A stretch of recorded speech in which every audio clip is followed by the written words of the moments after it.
have to deal with this. Not harassment like this. If they did, like they would call the cops, and the cops would come and they would throw you in jail. Not anymore.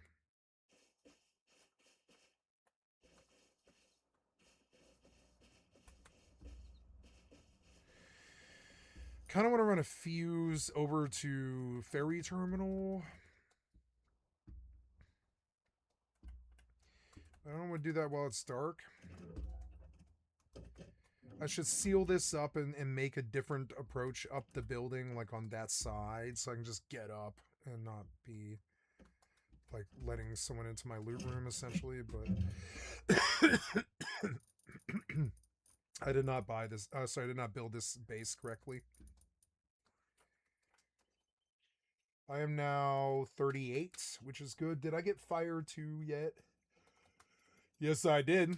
Oh, yeah. Oh, what's that? Yeah.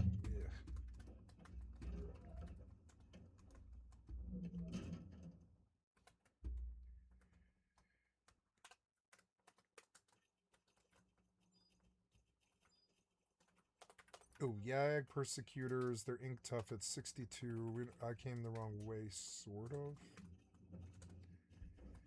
Wait, is it that other train, though? Give me a gear. I want to make a pair of binoculars and sit up on the roof and see what happens. Because I get the feeling someone's scoping my base. It's kind of weird. I know that feeling and I have it.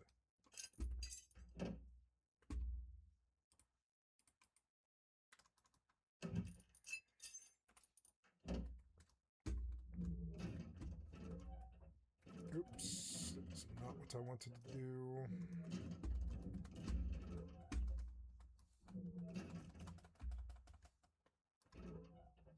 Ugh. Ugh. I don't really need this door here. I don't think I'm going to keep it. I don't need to. They blow in from the top, but I mean, why? Why would they do that?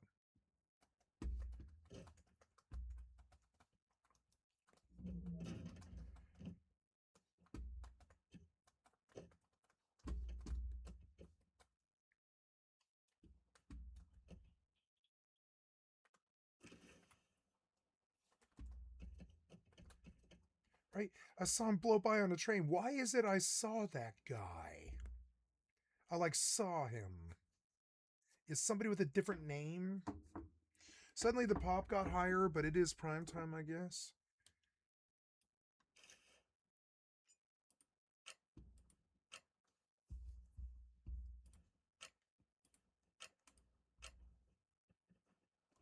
The Domal sounds like a pig walking or something. It's annoying.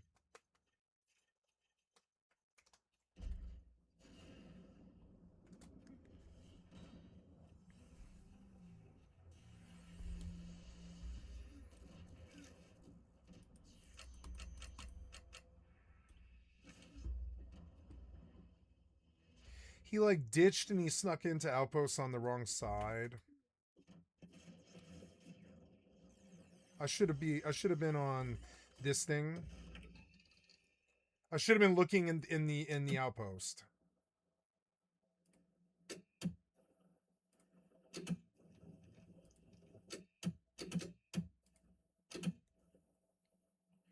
I should have looked in the outpost on the camera.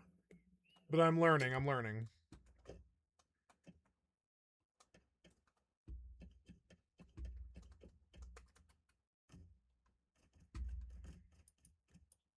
Oh, I don't have a tool.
I believe in magic.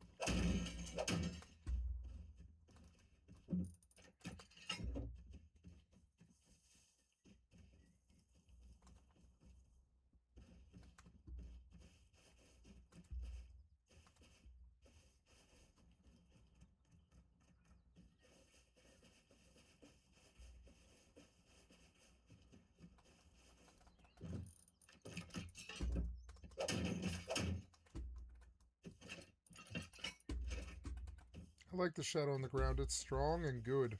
The Unity engine is doing that shadow pretty well, yeah.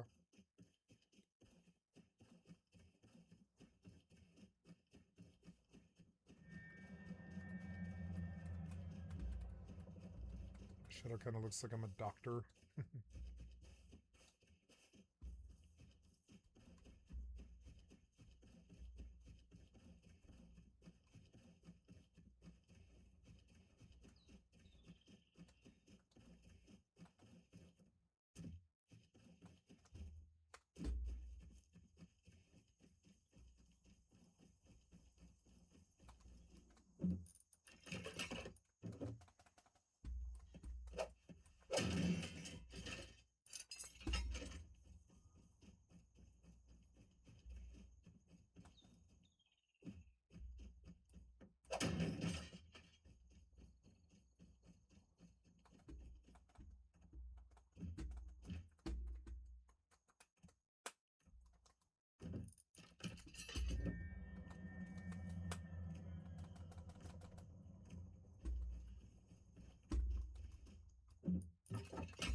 Excuse me.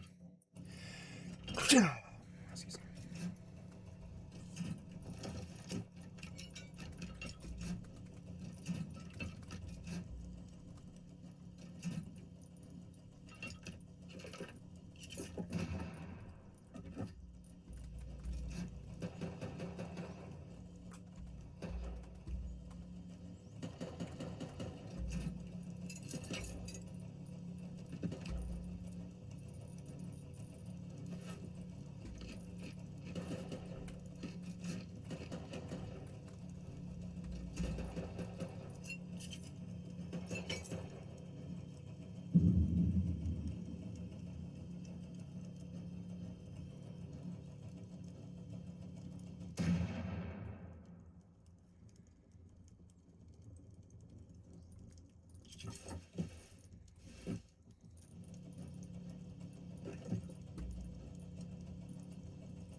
a broken leg.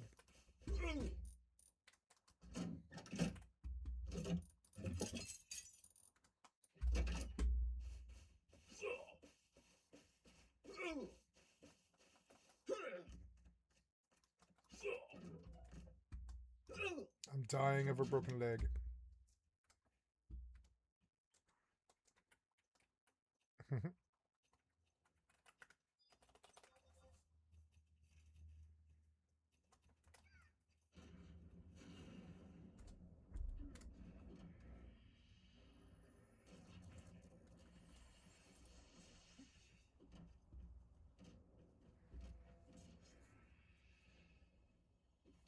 Free now. Battlefield Red Sec.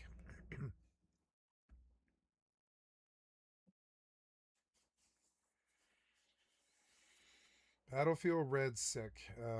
Ultimate free-to-play FPS destination built on Battlefield's iconic DNA, featuring Battle Royale, Gauntlet, and the power of Portal. They just made a Battlefield... Battle Royale? Cool, but I mean, I don't like Battlefield enough to do that.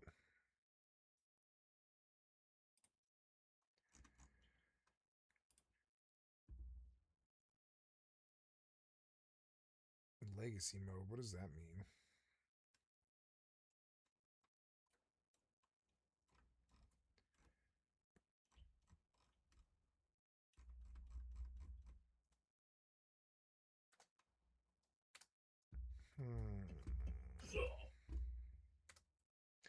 I shall log now. And switch.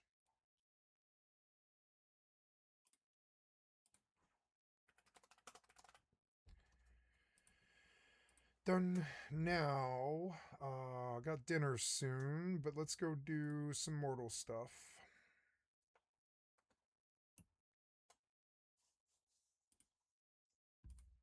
Okay. If you go take a look at the game on Steam, it's currently right now on 50th place for the best-selling games, above Elder Scrolls Online. It's selling slightly better than ESO. When I looked earlier on, it was at 39th place, so I guess a bunch of people refunded it or something, but it was around the same point that Guild Wars 2, Apex Legends, Magic the Gathering Arena was. But yeah, it's just dropped 23 places now, so...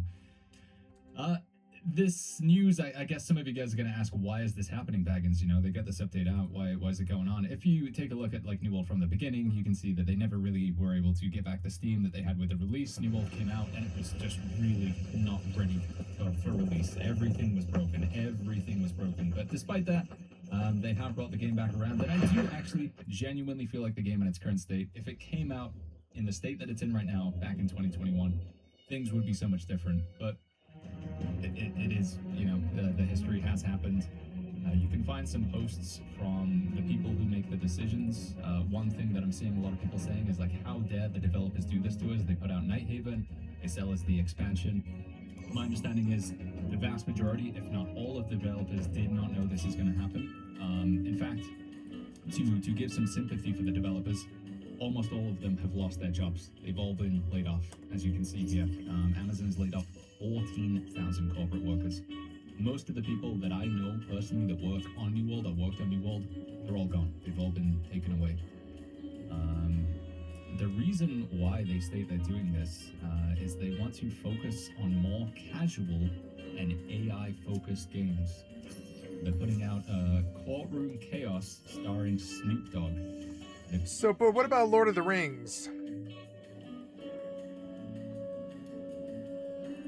Would rather focus on games like that as opposed to putting work into MMOs. So they say, we've made the difficult decision to halt a significant amount of our first-party AAA game development work, specifically around MMOs, with Amazon Game Studios. Significant role reductions in Irvine and San Diego. Irvine is the team that make New World. So yeah, no more updates, no more content. The service will remain up. There's nothing else we can do. My sympathy, my heart goes out to the developers who have all lost their jobs today. I know the history of New World. The game engine that this game is made on is spaghetti mess. Difficult to work with, and they try their best, and we often see them trying and failing. but nonetheless, I do feel like the combat in New World, this game is special. It truly is. Really don't know Combat what was else good. I'm going to play Yeah. that will fill the hole that is New World for me.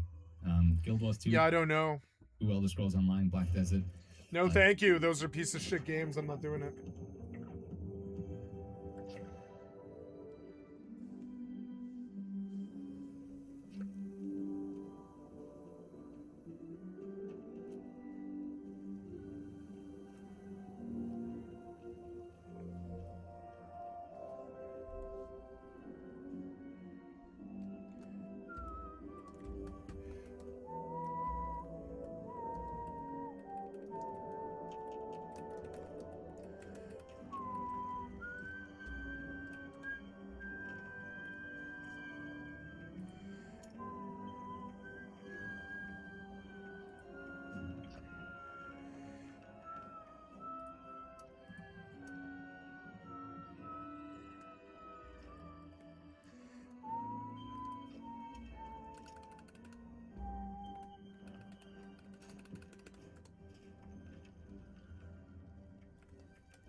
Wow, the frames feel better even in Nuka-Cola. These frames are better. It's sitting like nice 120.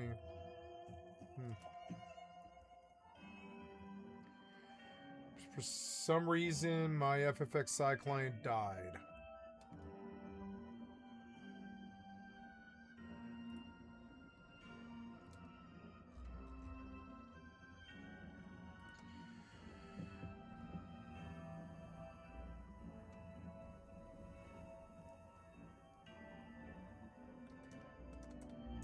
Did I just install New World?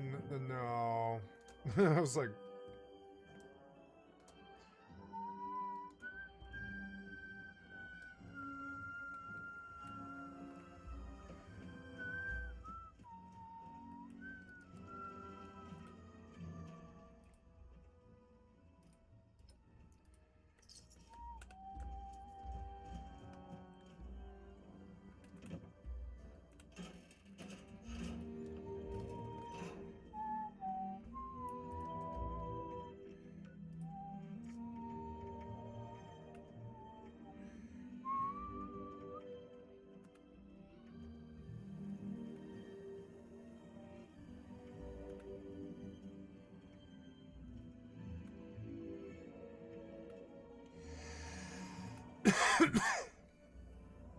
Sell a missile launcher to an NPC vendor.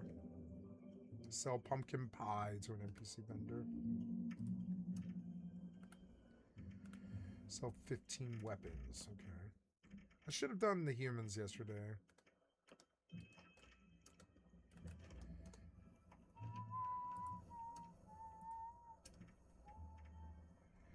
Did I wait too long for that one event? I guess I did. Huh?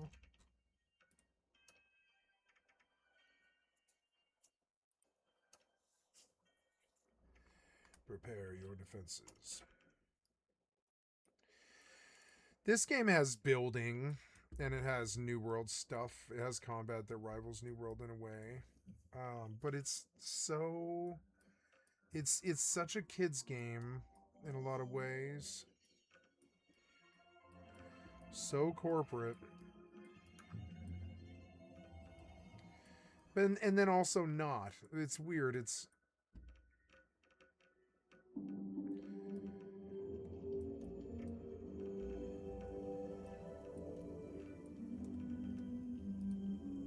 They have similar combat, but it's not quite the same. It's a really sad day, friends. I thought I'd share the news. I thought I'd shout out the developers for trying really hard to bring things back around. So much good stuff in Nighthaven. Catacombs is a fantastic game mode. The new raid is really I haven't cool. done Catacombs. We might throw up some videos of me clearing the raid and some Catacomb stuff. But yeah, just a real bummer, friends. Real bummer. New World, no more updates. One other thing that's like a real kick in the teeth for me as well is another game I was planning to play. You know, I expected like Lord New of the World would Rings. dwindle down over time because just take a look at the history. The player numbers have always kind of trended downwards. They go up for a big update and then they go back down. But if we take a look at some posts from LinkedIn, some people who worked on New World, so we have Ashley here. She says, this morning I was part of the layoffs at Amazon Games alongside my incredibly talented peers on New World and our fledgling Lord of the Rings game. Y'all would have loved it. Oh, they shut down Lord of the Rings. Also gone as well. We would have loved it. Oh, Lord of the Rings is gone too. The Lord of the Rings game went along with it. It's also rest in pieces. So for those of you who are looking forward to the Lord of the Rings MMO, wow, Lord of the Rings got shit canned. Damn it, that was like the big game on the horizon for me. What do? I better refocus on just Rust Hardcore, I guess, or Immortal. And you know, Immortal sucks, but I'm going to realize that it has less problems than some of these other games. It's still running, you know? I don't know. Maybe Immortal's going to shut up shop soon. I don't know. These people, they have corpo overlords, and that's why this stuff happens. I'm not tripping. I know exactly what it is.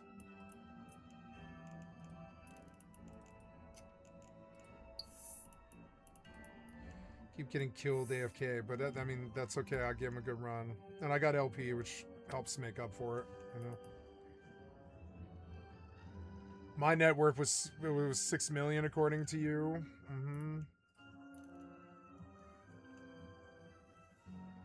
Maybe I should just start fitting single Tristans to what I like, simulate the fit and then buy all. That might actually be better. And no, I will multi-fit like 50 so I can just go jump in, leave. I mean, it is simple enough. I think that was the right system. We're gonna turn this system run a rel.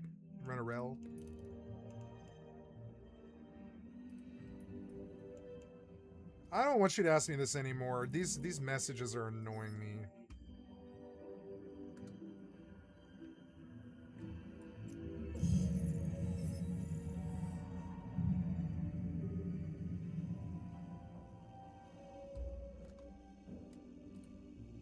It's been canceled for the sec. It's always tough to see such a strong team go through something like this. I've been lucky to work with some of the most skilled, creative, and kind developers I've ever met here. I'm planning to take some well-deserved time off to recharge and reflect after 10 years working with this team. But I'm also open to new opportunities once I'm ready. If you're looking for someone with deep experience in gameplay systems, world tech, and mentoring teams, I'd love to connect. But see, now New World isn't going to be that good of a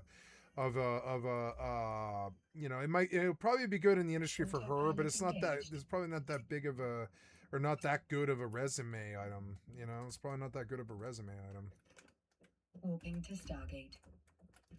Warp drive active.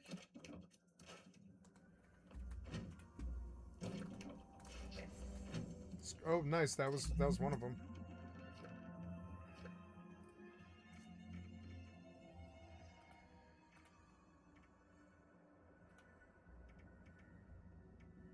Collect rat away. Collector scrap coal. I want to re-roll this weird like crit hit a rad toad. Approaching Stargate. Kill cultists.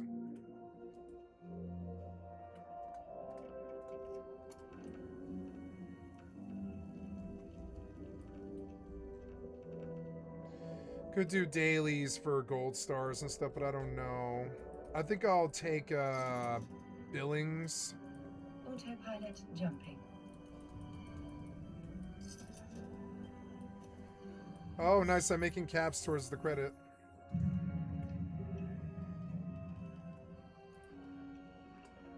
Warping to Stargate. Warp drive active. People are taking like those. Yeah, people are learning that like they're like easy XP and stuff. So let's go do those for gold caps, and I'll steal that guy's like thing from him. Looking forward to What the a trip! MMO. It's a fucking trip. It's been cancelled for the second time. Look, the game's running much better in fixed window. Content in New World. That's not happening.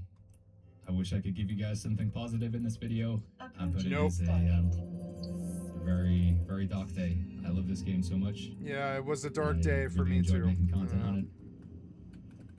Thank you so much, Alda. Me for too. the I support liked making New over World the years. content. It's very I think sad, I'm you gonna know. wrap up this video here before I get too emotional. But yeah, just wanted to share the news. Shout out to the developers for putting in so much effort with the game. I know it was really hard for you guys. Sucks so many people lost their jobs. Really sucks that we're not going to get any more updates for a fantastic game. You can still play New World. You can still log in and play it if you want.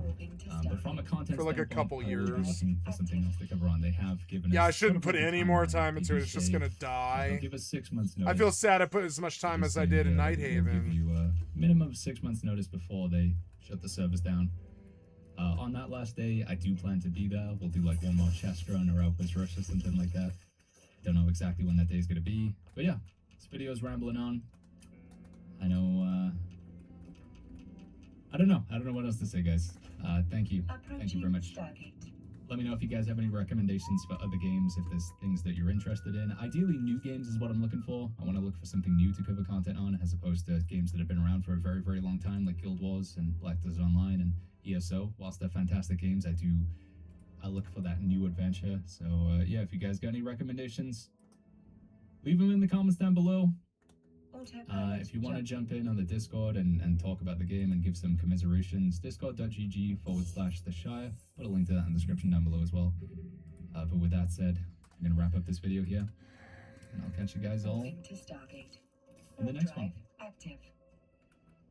It is saying that their articles are, quote, fact-checked by Grunt, something that's sparked some Oops. Welcome back to the Philip DeFranco Show, you daily dive into the news. It is Tuesday, and there is a lot to talk about, starting with this. You've got big Candace Owens, Brigitte Macron news. I'd also say it's bigger than Owens, because right now you have 10 people in France on trial for harassing Brigitte Macron with debunked conspiracies that say she's transgender. Right? Brigitte, she's the First Lady of France. We've talked about these conspiracies before, and that's largely because Candace Owens just kind of exploded the reach of these claims recently. But even though Candace might be one of the most vocal personalities on this, like, she's not the first person to spread this theory. And with that, back in 2024, Brigitte's lawyer filed complaints over cyberbullying, which eventually led to multiple arrests in 2025. So now you've got nearly a dozen people facing a 2-day trial over claims that they made regarding gender and sexuality, as well as equating the age gap. See, this game's good. Emmanuel Macron to pedophilia. And with that, you had a judge saying that these posts have deteriorated the First Lady's. See that combat rival New According to World? reports, the accused It did. included a self-described medium who played a major role in spreading the theory after posting a 4-hour YouTube video about the subject in 2021, this along with others, including an elected official, teacher, and computer scientist. But also, reportedly, many of the accused are arguing that they were just joking about this. Fuck was They were that? It was responding to Lydiura their and they remarks, missed but me. One said, it was just a joke. Like a lot of people, I'm asking why I'm here today. Today, you can send people to court for tweets. And another asking, do you need a permit in France to crack a joke? Right? Even though this trial is just 2 days, a verdict isn't expected until later. But also, understand, this is a criminal proceeding. So if they're convicted, they could go to jail for up to 2 years. Right? And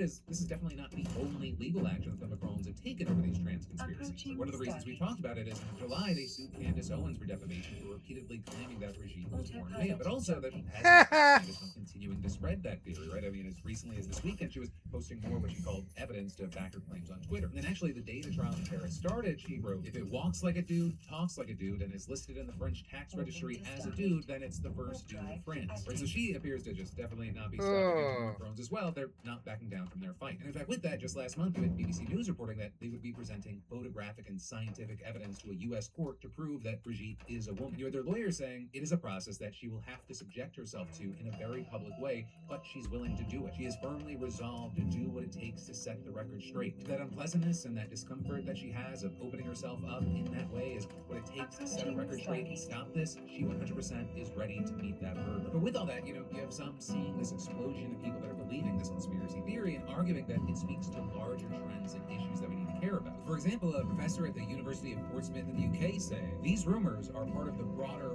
wars on truth that characterize much of today's political discourse, saying they are primarily a partisan political phenomenon designed to weaken opponents and erode their legitimacy. For now, we're going to have to wait to see what happens with this 2-day trial, as well as what happens with Candace Owens. The next up in the news, Texas AG Ken Paxton has now filed a lawsuit claiming the makers of Tylenol actually knowingly withheld evidence of the drug's links to neurodevelopmental disorder. But of course, right, these links, they're unproven right now. So this just seems to kind of be the latest fallout from Donald Trump claiming that autism can be caused by pregnant women taking Tylenol, which of course goes by that non-brand name.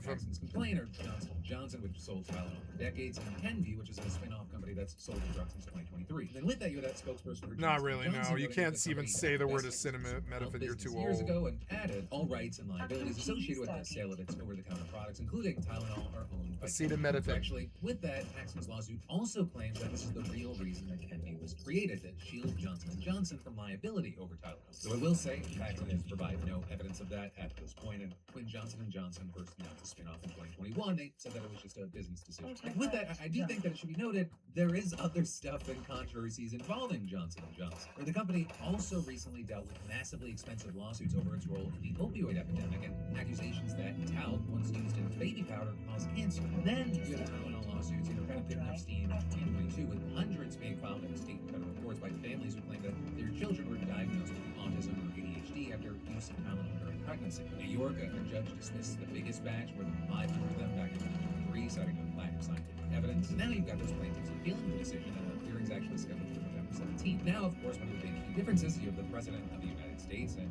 RFK Jr. openly discourering pregnant women from taking Tylenol due to the risk of causing autism. And they both pointed to the same study now being cited in Paxton's lawsuit, a research review which included 46 studies and found evidence of the link.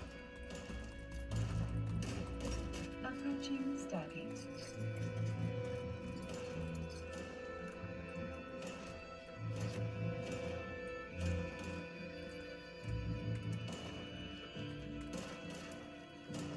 Acetaminophen. But also, a very big thing is that even the researchers who conducted that review cautioned that their findings were not conclusive. And with that, they advised that Tylenol may still be used, but not more than necessary. And so that's what standard medical advice here is already anyway. And then also with that, another major study of nearly 2.5 found that any potential link disappears when accounting for genetics.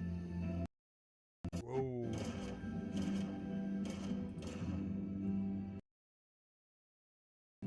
And so with this, independent experts and major medical groups have not stopped recommending Tylenol, noting that it's considered the only pain reliever safe to use during pregnancy to treat high fever. Right? And we know, without a doubt, if those high fevers are untreated, they can pose serious risks to the health of the baby and the mother. But still, you had Trump doubling down on his writing on Truth Social over the weekend. Pregnant women don't use Tylenol unless absolutely necessary. Don't give Tylenol to your young children for virtually any reason. But then next up in the news, Trump is trying to rig California's special election. But that is what top officials, including Governor Gavin Newsom, are saying just days before people head out to the polls to vote on Prop 50. And Prop 50 would allow the state to redraw its congressional maps to give Democrats 5 more seats in the House and counter Trump's sweeping campaign to gerrymander more Republican seats in red states. And specifically, you're seeing the allegations of interference coming after Trump's DOJ announced that it'll be sending federal election monitors to 5 counties in California that together make up more than 40% of the state's population. We're talking Los Angeles, Orange County, Riverside, Fresno, and Kern. Right? And that announcement coming after the California Republican Party chair sent out a letter to the department requesting the monitors, claiming that the party had, quote,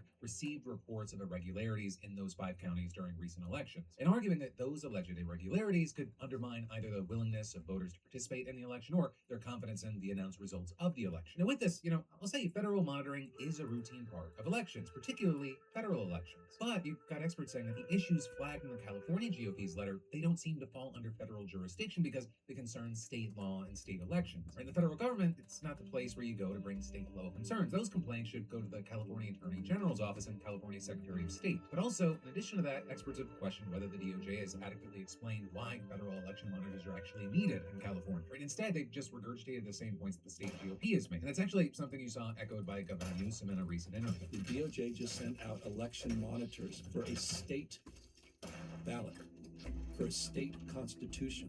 They have no basis, and they have no business for doing that. And Newsom, he did not mince words about how he views this effort. They're rigging the election.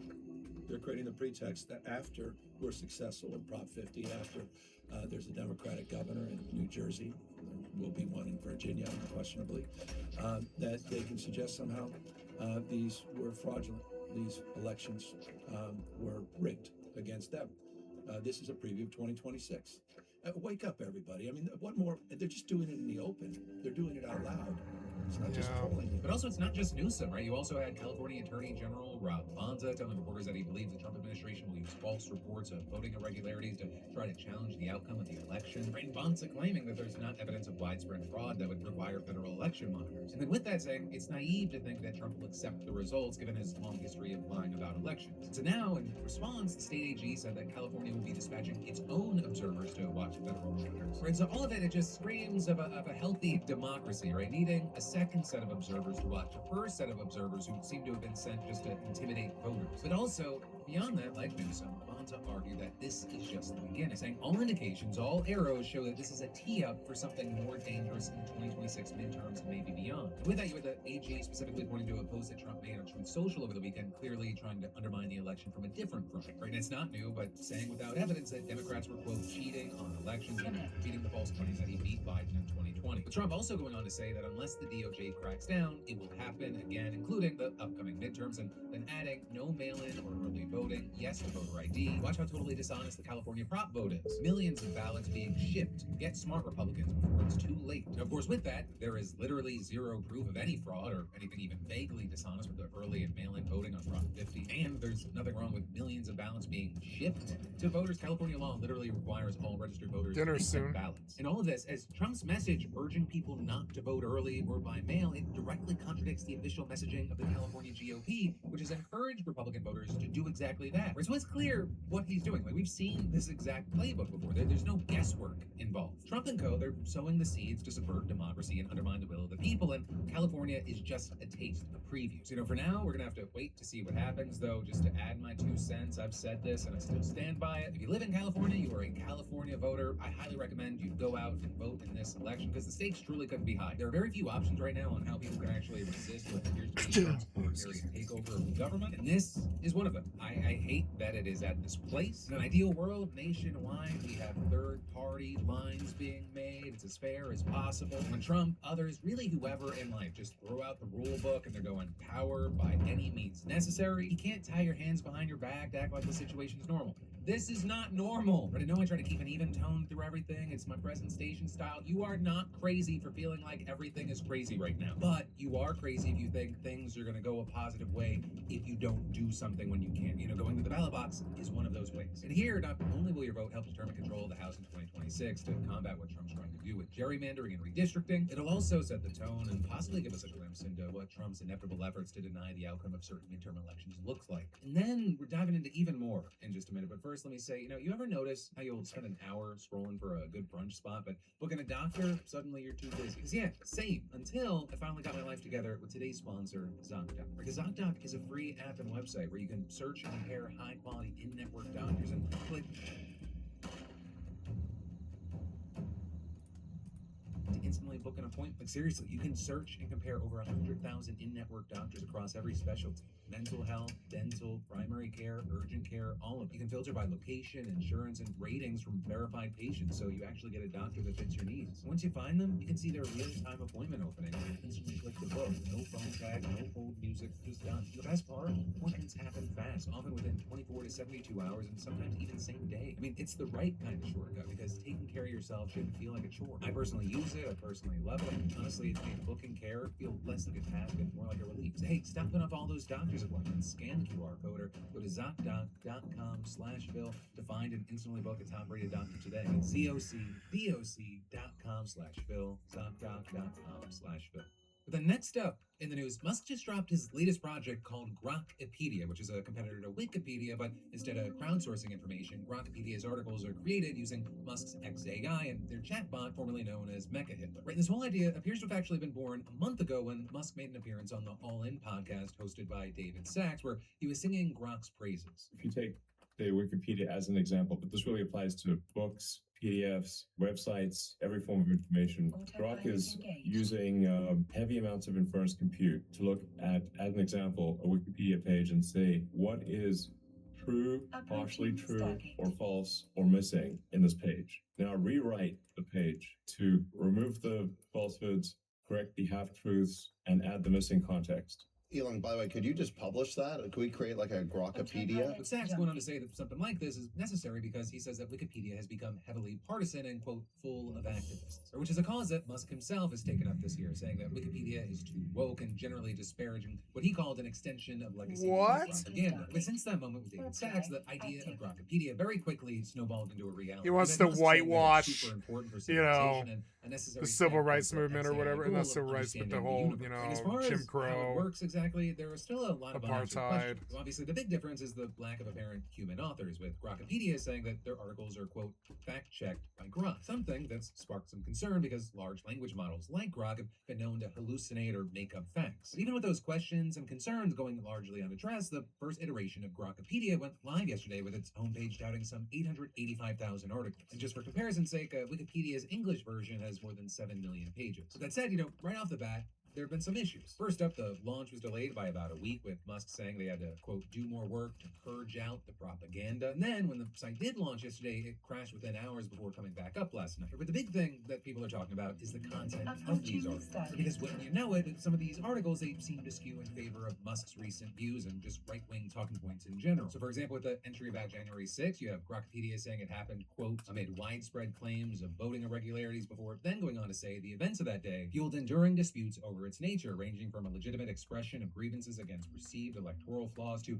a premeditated threat to democratic transfer of power, with mainstream accounts often amplifying casualty figures and intent beyond forensic evidence while downplaying antecedent failures in election oversight and riot containment. Right? And then there's the expansive entry on Musk himself, which has flowery things to say, like, quote, his public persona blends innovative visionary with irreverent provocateur. And all of this is, some journalists have already pointed out, some blatantly incorrect information that's been included, like the entry claiming that pornography made the AIDS epidemic worse. And that is despite Elon's promises of Grokpedia being, quote, pornography the truth, made the the whole AIDS. truth, and What? nothing but the truth. Right? And then in addition to that, there's also the fact that many have pointed out that some of Grokpedia's articles seem to be verbatim copies of the corresponding Wikipedia articles. So for example, Stephen Harrison, a journalist and author who has covered Wikipedia extensively, pointing out that there were concerns leading up to the launch that something like this would happen. He's saying every major AI system trains on Wikipedia's freely licensed knowledge. The irony is that Grokpedia will be built on the unpaid labor of the volunteer Wikipedia editors that Musk has gone out of his way to vilify. And all of this, as you might imagine, the reception to Grokpedia has been mixed, with it definitely having some big fans over on X, but also facing some heated criticism in other parts of the internet. But with all this, you have Musk calling this iteration of Grokpedia the 1 version and promising that the 1.0 version will be even better. Ultimately, that is where we are, and it will be interesting to see what sort of impact this has. Like, does Grokpedia get widespread usage? What does that do? Especially, like, because we live in a world where a billionaire and Elon Musk purchased the town square and buying Twitter, and now I guess is making a history book for people that ask Grok, is this real? Well, I don't think it's going to be a net positive. At the very least, like a lot of things these days, it will be interesting. But then next up in the news, if you've been paying attention to what's happening in cities across the country recently, you've seen that a lot of people are just not happy with ICE. Shame, shame. Fuck you, asshole. Fuck the ICE. Fuck ICE. Fuck the authority. Fucking cowards.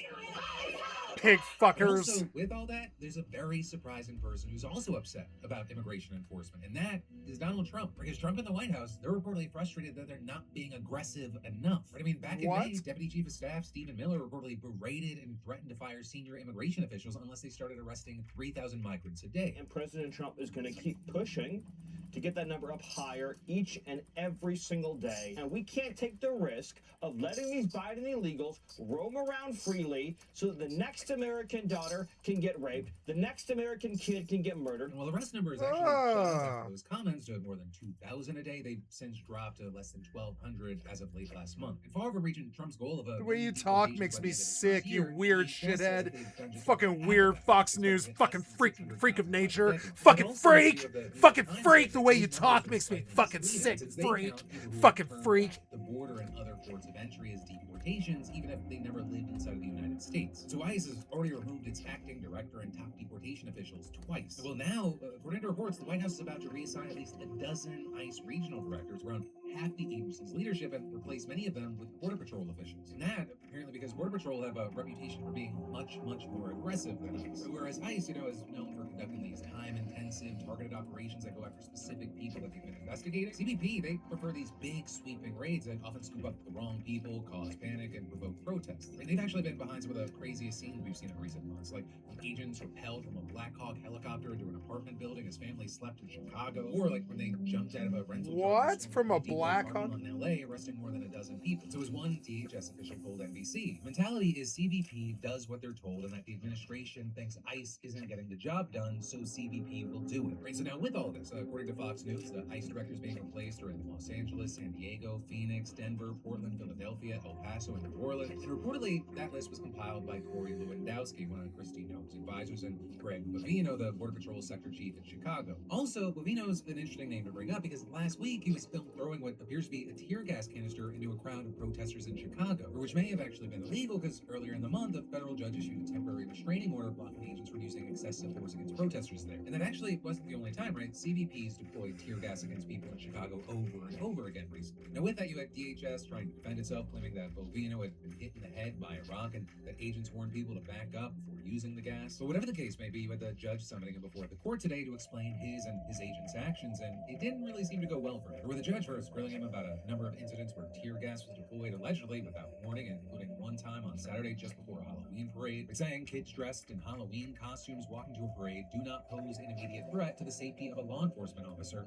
They just don't. And then adding more generally, the warning has to be, I'm going to deploy tear gas. The warning really has to be, include what it is that you're going to do before you do it and allow people time to comply. Then actually ordered him to provide all use of force reports and body cam footage since September 2nd by the end of the week. And then after chastising Bovino himself for not wearing a camera, he promised to begin doing so and make sure that his agents do as well. But then finally, you had the judge ordering him to actually meet with her every weekday until their next hearing and recount to her everything that happened that day. Warning, Halloween is on Friday. I do not want to get violation reports from the plaintiffs that show that agents are out and about on Halloween where kids are present and tear gas is being deployed. And so for now, it feels like we're watching alongside this judge for what, if anything, happens from now till Halloween. But of course, in the meantime, I'd love to know your thoughts, opinions, reactions to this, as well as the big cuts and changes we're seeing with ICE. And then we're going to keep on diving in a minute, but first let me say, if your coffee tastes like disappointment and survival, this is your sign. Today's sponsor, Trade Coffee, they're here to save your mornings and your Sam. Trade's the #1 destination for discovering coffee that you'll actually love, whether you're a hot cup loyalist, cold brew fanatic, or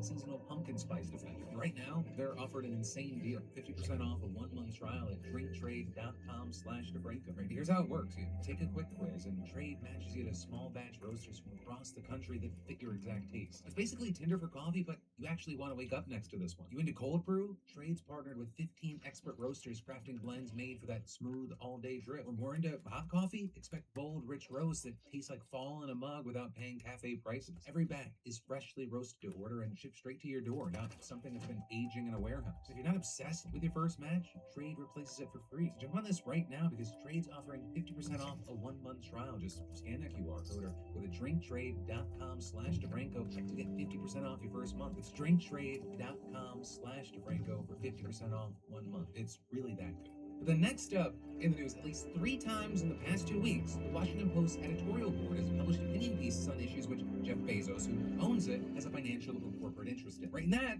according to NPR, who also said that in each case, the board has failed to disclose that interest. And in case it needs to be said, in each case, just so happened that the opinion aligned with Jeff Bezos' interests. Right, and so in one piece, for example, the Post praised the military's effort to develop a new generation of small reactors, writing, it's a worthy gamble that could provide benefits far beyond its military applications. And also, they didn't let readers know that Bezos' Amazon last year purchased a stake in a company that is currently developing that kind of reactor for the military. Right, and that is, they didn't disclose that Bezos himself has a stake in a Canadian firm that's trying to advance nuclear fusion technology. And then another piece, the Post urged DC officials to move faster in greenlighting self-driving cars, writing, safety is a phony excuse for slamming the brakes on autonomous vehicles. With that, coming less than 3 weeks after the Amazon-owned autonomous car company Zoox had announced DC would be its next market. And then finally, in the third piece, with the Post defending Trump's decision to demolish the East Wing of the White House without going through the approval process. And there, but they failed to mention the fact that Amazon is a major corporate donor for Trump's ballroom project. Or at least I'll say it first because they did add an acknowledgement of Amazon's contribution after the fact. But one, this was only after a faculty member at Columbia Journalism School commented on a social media post and asked about it. And two, they didn't flag the change as a correction or offer any sort of clarification to readers. Right, of course, all of this, it's just the latest controversy sparking concern around the Post editorial independence or lack thereof. Well, definitely not limited to. I think there's been a heightened focus since last this year, for example, Bezos blocked an endorsement of Kamala Harris for the presidency, with Bezos instead publishing his own opinion piece explaining the decision and conceding, when it comes to the appearance of conflict, I am not an ideal owner of the Post. Right then in February, Bezos announced that the Post opinion page would start focusing on two main priorities: personal liberties and free markets, saying, we'll cover other topics too, of course, but viewpoints opposing those pillars will be left to be published by others. And that led to, one, the top opinion page editor, as well as other editors, columnists, and contributors to quit. And then two, you had some 75,000 people canceling their subscriptions to the paper, which added to the roughly 250,000 who did so after they blocked the Harris endorsement. And with all that said, I will also say that we are largely talking about the editorial board and the opinion section here. So the Post generally otherwise remains a super solid source of information, but you have more and more asking, will that always be the case? That's also not where the Bezos news ends, because we got to talk about Amazon and AI. Because for a few years now, we've heard plenty of anecdotal evidence of people losing their jobs because of AI, but now, I mean, we're really seeing that happening at a massive scale for some of the biggest companies in the U.S. I mean, just today, Amazon announced that it would be laying off 14,000 corporate workers. Well, of course, Amazon, they're a huge corporation. That still represents 4% of its entire corporate workforce. And that cut, despite the fact that Amazon's already thriving ahead of the anticipated holiday. But just last quarter, Amazon reported a $167.7 billion in revenue. That's an increase of 13%. And that's as the company's net income surged by 35% to $18.2 billion. In fact, Amazon's doing so well right now, you even had Beth Coletti, the SVP of People Experience and Technology, addressing it in a memo to employees, right? And some may ask why we're reducing roles when the company is performing well. Across our businesses, we're delivering great customer experiences every day, innovating at a rapid rate, and producing strong business results. But then, going on to make it clear that AI is the overarching force that drove this decision. Right with that, pointing to a memo that Amazon CEO sent back in June that warned of upcoming staffing reductions due to efficiency gains from using AI, but her then adding, what we need to remember is that the world is changing quickly. This generation of AI is the most transformative technology we've seen since the internet, and it's enabling companies to innovate much faster than ever before. They're then going on to argue that the layoffs are necessary for Amazon to continue, quote, shifting resources to ensure we're investing in our biggest bets and what matters most to our customers' current and future needs. Right, and while a major move from one of the most dominant companies in the country is very standout, Amazon's far from alone here. I mean, just in the last few months, you had Microsoft laying off 15,000 employees, with experts widely speculating that the cuts were driven in large part by the company's efforts to expand its investments in AI. And then last month, you had Salesforce slashing 4,000 from its workforce, a move that came just months after the CEO said that AI was doing 50% of the work at the software company. And again, this is just the beginning. Plenty of other major corporations, they're also predicting AI-related layoffs in the near future. I mean, Goldman Sachs, they sent a memo earlier this month warning employees to expect job cuts despite skyrocketing profits as the bank integrates AI into its operations. And hell, we're already seeing reports that Amazon's planning another round of corporate layoffs in January after the busy season. You know, with all this, while I think that a lot of people kind of understand that this is going to be incredibly disruptive and we're going to see more layoffs, I think a lot of people kind of understand that in the abstract. I don't think our people or our economy or social structure are ready for the true shakeup that we are eventually going to see. And I'm also worried that we're going to see it sooner than we think. The next up today, we should talk about how Donald Trump is opening up 1.5 million acres of Alaskan wilderness to oil and gas drilling. The entire coastal plain of the Arctic National Wildlife Refuge, which is one of the largest virtually untouched expanses of wilderness in the U.S. Land that's also considered sacred to some local indigenous communities, and it's home to wildlife including polar bears, caribou, whales, and seals. And underneath the surface, there are believed to be billions of barrels of crude oil. And that is just one of the reasons you had Interior Secretary Doug Burgum saying last week, Alaska is open for business. And he also announced an oil and gas lease sale at the National Petroleum Reserve, which is the first sale in that 23 million acre area since 2019. He also confirmed the approval of a road through the Eisenbeck National Wildlife Refuge, which on one hand will help connect a remote town with an airport that can be used for emergency medical evacuations, but also, right, according to critics, it'll cause irreparable harm to wildlife as well as many Alaska Native tribes that rely on hunting and fishing for food. But also, those impacts might be small in comparison to the department also reissuing necessary permits to establish the Ambler Road project, because that's a controversial proposal for a 211-mile industrial road across northwestern Alaska and Arctic, including 26 miles of gates of the Arctic National Park. And according to the National Wildlife Refuge Association, that road will endanger more than 200,000 migratory birds that cross through the refuge annually, as well as other wildlife. Again, that's before considering it'll threaten multiple indigenous tribes that rely on the area for hunting and food, which is then a big reason why at least 39 of Alaska's interior villages and 37 tribes have opposed the project. And also, despite that, the state's congressional representatives are in favor of it. And they've argued that it's necessary to access a copper deposit believed to be worth around $7 billion, as well as other valuable minerals, including cobalt and zinc. You know, currently, it's it's not clear exactly how this is going to play out. Major oil companies have previously passed on drilling in the Arctic national wildlife, largely because of how expensive it was, as well as at least some concerns about backlash. And actually with that, some major banks have committed to not financing drilling in the refuge. And then of course you've got environmental groups expecting to file lawsuits to try to block any future drilling from going ahead. And that includes the Alaska Wilderness League, whose executive director said in a statement, the Arctic Refuge is the crown jewel of our public land system. During a government shutdown, when everyday Americans are left without basic services, President Trump has chosen to double down on failed policies that prioritize oil corporations over people and data. Opening the entire coastal plain of the Arctic Refuge to drilling would destroy one of the most ecologically significant landscapes on Earth. And then with that, noting that the land is sacred for the Wiccan people who have, quote, stewarded its resources for millennia. Though also with that, I will say that local indigenous groups are somewhat divided, with some supporting oil and gas projects, noting that the associated taxes have in the past funded basic services such as schools and running water. So there's a lot at play here, but the bottom line is some of Alaska's most pristine nature, it may soon never be the same again. But that, my friends, is the end of today's show. Thank you for watching. I've got more for you to watch right here if you want to click or tap, or I've got links in the description. But whatever you do, let me just say, I love yo faces, and I'll see you right back here tomorrow. Autopilot jumping. Is this the Tina conversation again?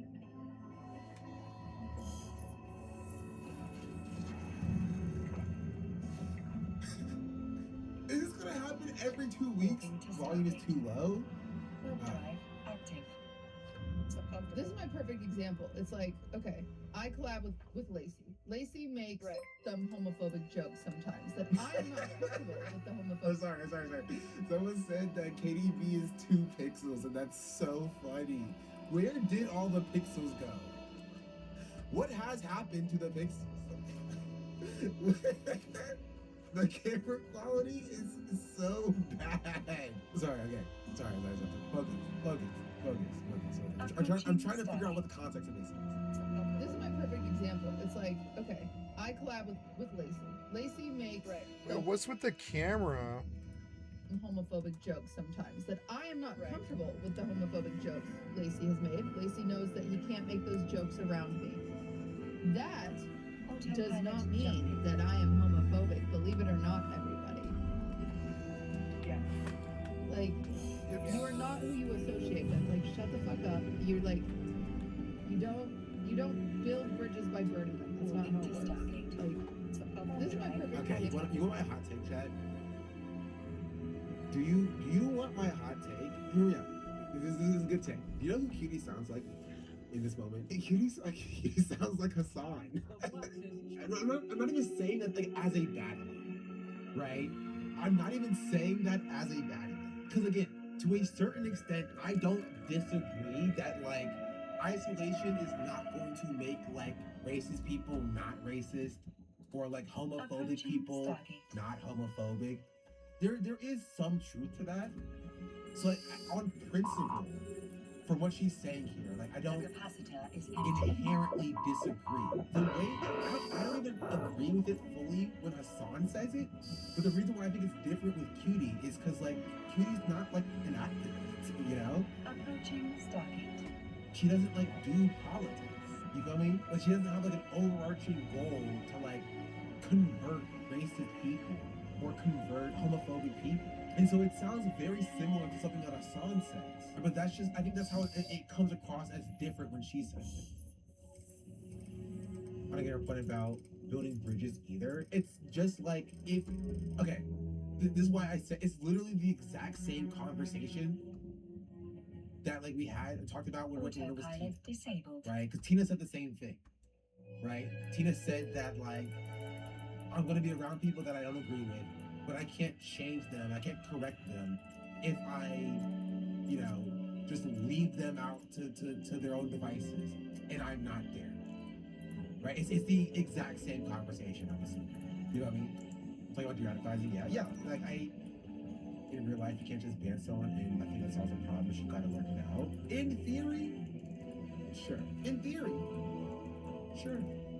I don't inherently disagree.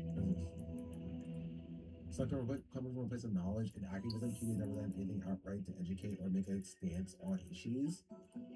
Well, to be fair, we don't know about like what conversation Cutie's having with like the Phase Boys off stream. You know? And so I think you just kind of trust Hassan to do that more than Cutie. right? Because Hassan also has these conversations off stream as well. So like the point is that we don't necessarily know, but I'm saying that trust comes from the fact that like Hassan does politics and does advocacy in a visible way so we can see, right? And you just don't see that with Kitty, right? But I don't inherently disagree with like the fact that like somebody needs to talk to like the racist people. That is true. However, right, there is also truth to the old adage where it's like if you sit at a table with 10 Nazis, it's a table with 11 Nazis, right? Like when you have an allowance for bigotry happening, people are going to associate you with that bigotry, even if those conversations are happening off stream, or if those conversations are happening on stream and off stream, but they still have decided that they don't want to change. Like it's a wider conversation that's not as simple as like, no, I need to talk to the racist people so that they're not racist anymore. That's just how I view this clip specifically. But like the clip itself is not inherently important. I want to get to whatever fan's talking about because like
I'm sorry. I forgot I was muted. I'm sorry, guys. Approaching So target. I am going to family dinner now. I'm going to shut it down and pause this record. Out there who are very clearly streamlining right-wing propaganda. Hi guys, I'm back. And also come across as much more forgiving and much more accepting. That's how we lose in the long run. That's how we lose in the long run. This doesn't mean that you don't say, hey, time out, stop the hate.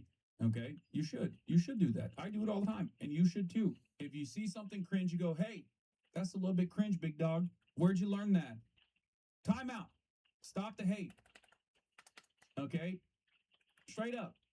But you have to do it in a way where it's like you don't come across like a hall monitor, because it sucks, but we're not very good online. The online spaces are not very good and not very disciplined in the way that they push back on this stuff. A lot of people don't know. There's a lot of self-hate. Hell, my great grandma was like, dating white is correct and see whiteness as the best. It's not just white people. Yeah, there is that too. I mean, white supremacy is such an ever-present concept that, yes, it is baked into the collective consciousness of non-white people as well.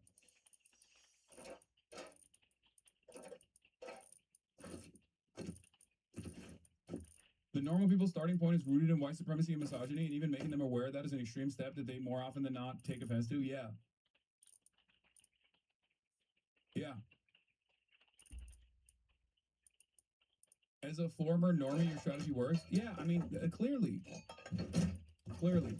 I think one thing that a lot of people don't understand is that people on the left go, well, I'm morally righteous, so everyone should come on board, without ever factoring in their social learning experiences and their own personal experiences in their own environment, and like the metric ton of propaganda that they don't even look at as propaganda but just take for granted.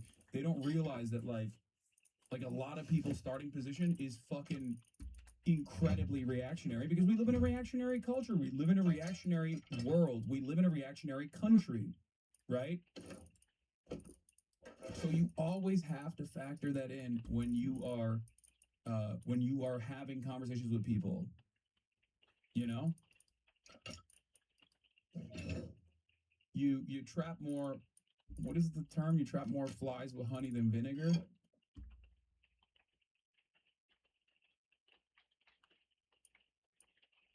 You should study sociology, brother. I come from a Marxist tradition. That is sociology. More like socialismology. You have to be a little bit compassionate, even in dipshits. Yeah, for sure. And I get how ridiculous that fucking sounds, brother. I get how ridiculous that fucking sounds. All right, because there's a point of marginalization that I have experienced at non-fucking stop as well. Right, I'm not gonna get back into it. I'm not gonna relitigate it, because people get bored and people get annoyed with me when I talk about this.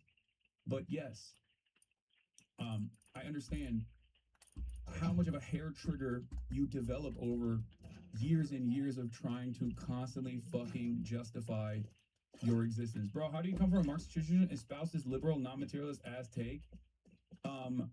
Because first of all, this experience of marginalization on the basis of identity is still done as a vehicle to drive home divisiveness and destroy class consciousness. Okay, it is a weapon, and it's also a weapon that is wielded, one, to destroy class consciousness and foment class solidarity, and two, the non-material liberal ass take in this situation also causes you to forget that, like, while the segmenting of society can be done at the basis of identity, racialized segmenting of society, anti-blackness, for example, that in and of itself, the violence that black people have received is still the same type of violence of class.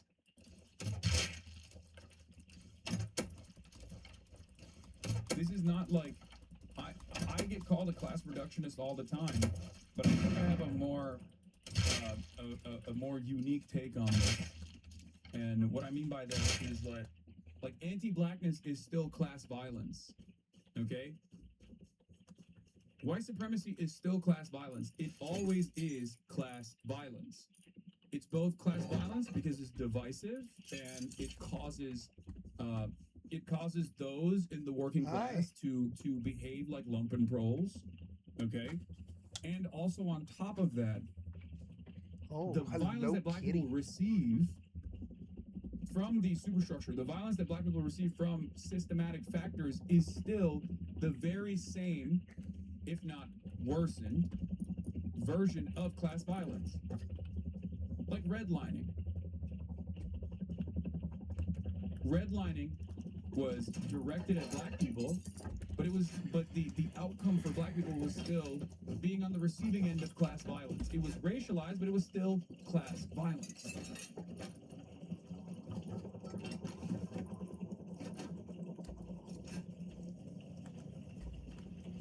This is ironic because a lot of people say, oh, the Marxist tradition is so white.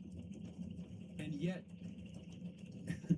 all of the existing and all of the historic socialist developments have been far more woke than its capitalist counterparts at the time, whether it be fascism or whether it be liberalism. Okay? There is a reason for that. Because socialists first and foremost understand that your background, your skin color, your gender is utterly irrelevant. What matters is still your class position. What matters is that you are a worker, okay? And that's precisely why they have worked tirelessly to try and uplift all workers. This doesn't mean that you eliminate, or this doesn't mean that you don't factor in these other immaterial identity markers, especially if there is identity markers that are specifically designed to divide the working class.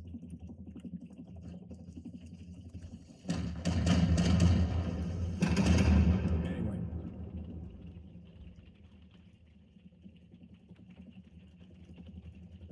Yeah, literally 90% of the countries who try to apply socialism were non-white. Skin color isn't irrelevant in America. We have a racialized slave class to this day. Yes, also, no one said it's irrelevant. And I even said that the USSR didn't even consider it to be fucking irrelevant. And the USSR is the whitest version of socialism that you can arrive at. Right?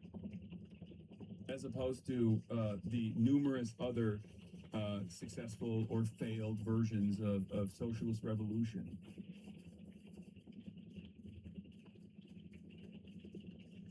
James Baldwin spoke and wrote about this very beautifully. You see this WPBM ignore state logo? Nigga said Hassan Abi her shit. Yo, y'all gotta dead ass relax. Hassan's my dog. I think y'all got all this shit twisted. Y'all weird as hell. I'm not throwing no shot collars or nothing. Chill out. Nigga said Hassan Abi her shit. Yo, yeah.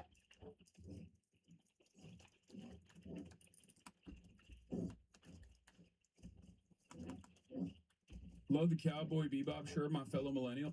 Hey everybody, so as you've probably heard, Outer Worlds 2 has finally arrived. I've been playing it over the past few days, and it's like really nice. Now, I should preface that I never played the original. I do recall just not being sold on the game at the time, and I also think I was busy with some other games in October of 2020. The point being, though, I just never got around to it. But after seeing some pre-release gameplay for this sequel and hearing about the generally positive buzz the game is getting from early reviews, I decided I would give it a go, and I'm very glad I did, because I really like this game way more than I expected to. Over the course of the past few days, it's been like 4 days now since it came to the early access release. Every day I keep playing, and every day I'm enjoying it more and more. So here today, I'd like to go over some of the reasons for why that is. First and foremost, as you guys might know, I'm kind of a stickler for a good feeling game.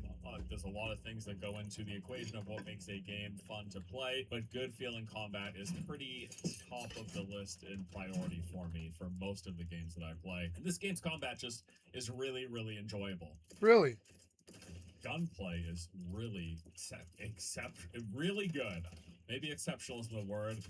The gunplay yeah, it does look really good. I'm loving it, honest to God. But that's Way the only better good than I part, right? Love the kill cam stuff too. what is good gunplay? Honestly, you know what? I can actually like quantify that a little more. Because good gunplay to me is really simple. It's like if there's a satisfying sense of feedback, sound, The animation. graphics don't look too good. The clouds look okay, but the graphics don't look too good. How to put that stuff. That might be him. It might be him. I think it is. Or it might be YouTube, I don't know. Together, but graphics don't look too good to me for some reason. And animations, they give a but whatever, I'm satisfying not sense of entirely a impact graphics to the guy. shooting and the shots landing. And from what I heard, combat was a pretty major critique of the first game. People said it was sluggish and didn't feel good, and that's just definitely not the case here. And one big aspect of the combat equation is all of the different loot. In this game, you are fairly frequently finding different new ranged and melee weapons, along with armor pieces. You got a body piece and a helm piece, all of which will tailor to fitting to different playstyles. You want to be sneaky, you want to be tanky, you want to be resistant to damage, you want to be attacking from melee range or from I can't believe New World died. All sorts of different combinations here. And probably one of my favorite things in the game is just coming across a new interesting weapon to use. Chain spark cannon. Does chain lightning damage. That sounds better than the one that I have. Wait, what? Chain lightning. Is it cool? Oh, dude, yes. This is what I'm living for in this game, like these Doesn't cool, look good interesting though. Weapons. Also, I gotta say, between like the game's AI and sort of the open-ended nature of how you can approach combat, there have been like, quite a lot of just funny moments while engaging with enemies. Stealth shot, run. He didn't see. He didn't see. He didn't find me. He got shot in the head, but because it was silence and he didn't see me, he's like, "Oh, well, I guess it was nothing. I'll go back to my post now. It must have been the wind." And now, yes, part of that humor just comes down to them being dumb, but honestly, that's okay. I think it's not dumb. It's bad design. Yes, it is. Talking about the game's world structure, basically it's divided into multiple large open zones, right? So you're going to different planets and different places out in space. You are landing with your ship, and then you are exploring these open areas. And these open areas are pretty significantly large. From what I've heard, they are much, much bigger than the first game. And I mean, there's just a lot to them. So as you expect, they are dotted with both major and minor points of interest. You'll have various towns and little camps with NPCs. You can go up to them and chat with them directly to pick up side quests, but sometimes you'll also discover side quests just from overhearing NPC dialogue or from reading something somewhere in the environment. There are also a lot of secrets to uncover. There's various areas that'll be hidden or blocked off that you can then gain access to if you happen to stumble upon them. I think I can steal her stuff without anybody noticing, Kitty. as long as this is closed. I think you only get secret lab. And as mentioned, it'll be made up of a mixture of like smaller but also bigger points of interest, many of which will play into some of the large overarching narrative, the main story quest, as it were. And these areas are rather significantly large. They will be full of different types of enemies, lots of them, elites and bosses in there as well, and also, again, lots of different secrets. The really big points of interest, and something that I've really enjoyed, is many of the really big points of interest are going to have multiple ways of accessing them or entering them from like different directions, different heights, and different avenues. I'm going to follow this wire. It seems interesting. Seems like a purposefully laid crumb trail, yeah? Did I sneak into the base? I did. All right. Ooh. Raptidon Den entrance? Question mark? Kind of just want to check this. Damn, what is this? Does it show me? Ah, it's just outside. So yeah, literally, this is literally like another way to enter that facility. Like, that's crazy. So yeah, they do this. And yes, as mentioned, there's a lot to these things. They're rather substantial. In fact, some of the bigger points of interest have taken multiple hours to clear. Like, there's just a lot of content, a lot to go through, and they've been pretty memorable experiences as well. The locations, the things they came across, the things that happened, just really enjoyed them. Alrighty, dude, nice. That was a good romp. We successfully cleared this entire facility. That took like 2 hours or something. That was quite a chunk of time. That was really good, though. Good stuff. Another thing that I've really enjoyed about the game is just the amount of freedom of exploration you have within the play space. This is something that the other RPG that they released this year, Avowed, also did really well. So you've got, like, it's an open zone, and you do have the confines of the outer edge of the zone that you can't go beyond, right? But within that zone, pretty much everywhere you're able to freely explore using the game's mantling system. They just give you full ability to go anywhere within the zone itself. I also appreciate that they're pretty liberal about the amount of freedom you have within the play space. Like, yes, you can't swim. Anything that you think you can mantle up on, you pretty much can. In fact, I bet I can even stand on this thing here. Yeah, so, you know, some games they'll just like refuse to actually let you kind of play around. Now, I don't know that it ever leads to much. Sometimes it does, but usually when it does, it's obvious. Like, it'll be pretty clear, like, hey, that's another whole section you could go to. You can find your way there. And as someone who's only played for a few days and hasn't completely finished the game, something that I'm excited about and looking forward to is just its size in general. Evidently, the quotes are that a full 100% like completionist playthrough might take somewhere between 60 and 80 hours in total. That very much seems possible because even just the first large zone that you come across, like you play through a tutorial that takes like an hour-ish, and then you land on the first planet. That first planet took me like 10 hours in total just to see it all. 8 to 9 hours that I've played, all but one of them has been in this first zone. This is the first planet, 8-ish hours just doing this stuff. And there's still more for me to see. Like, there's more buildings I haven't explored. That's clearly a whole thing, probably the end of the planet on this large looking facility. I've been liking a lot of the game's RPG mechanics, like a stark contrast to another game that we played recently that got rid of all their RPG stuff. But no, Outer Worlds 2, fully embracing the RPG nature. But beyond just like the loot that you're finding and equipping to your character, it's pretty thick with other systems. You've got your skills, the perks, the flaw system, as well as your reputation. So for perks, the game has over 90 of these to choose from, and they can come with some pretty great boosts. I can get another perk now as well. I've got 16 available. Right, I currently have crit chance and additional critical chance against strong enemies. I also have an extra weapon slot. Damage resistance and base health, 20% damage and armor rating. Oh, that's if you have all of the same brand, which I don't think I have at all. Damage with shotguns, SMGs, and pistols increased against targets within 10 meters, the less than their further distance. What about sharpshooter? Ooh. Marksman, assault, and sniper rifles still increase damage at a distance, but less below that distance. What's the distance? 20 meters? I kind of like that. Let's do sharpshooter. 100. What happened? How was that? What? Percent sneak attack damage. So if I get like a sniper rifle with a silencer on it or something, that's going to be huge. But then beyond the perks, also periodically while you're playing, you're just going to be randomly hit with one of these flaws that will pop up. These tend to give you some sort of a nice bonus, but that comes with a rather substantial at times downside, and you have to decide if you want to embrace that flaw. What? Bad knees. Years spent crouching have really done a number on your knees. They ache and squeak, but as long as you stay crouched, you can ignore the pain. Once selected, flaws cannot be removed. 50% crouch speed. Crouching emits a 10-meter radius sound that hostile enemies can hear and investigate. Kind of like it. 50% crouch speed. I'm really not doing stealth melee kills. Most of my stealth is at ranged. I think we take it. Oh yeah, they have a lot of stuff like that. Oh god, that sound. Oh, there's a crunching to that crouch. There's also a reputation system, so this will go up and down depending on some decisions that you make at certain key moments, raising or lowering your reputation with the game's various different factions. And also for RPG systems, you've got your companions. They will follow you around. There's some banter that happens there as well. They're going to help you in combat. And then they've also got a skill system where you can choose from a branching path of different skills, basically deciding and fine-tuning how they can help you either offensively by attacking enemies or defensively by bolstering you and possibly your other companion as well. And did I finish a companion skill? I did. Party members affected by Valerie's life injection module trait receive additional moderate armor. All other party members, including herself, are healed. Ooh, that's really good. Let's do that. Puts himself in the enemy's line of fire to protect comrades. Ignores a portion of his target's armor. Okay, so let's do that.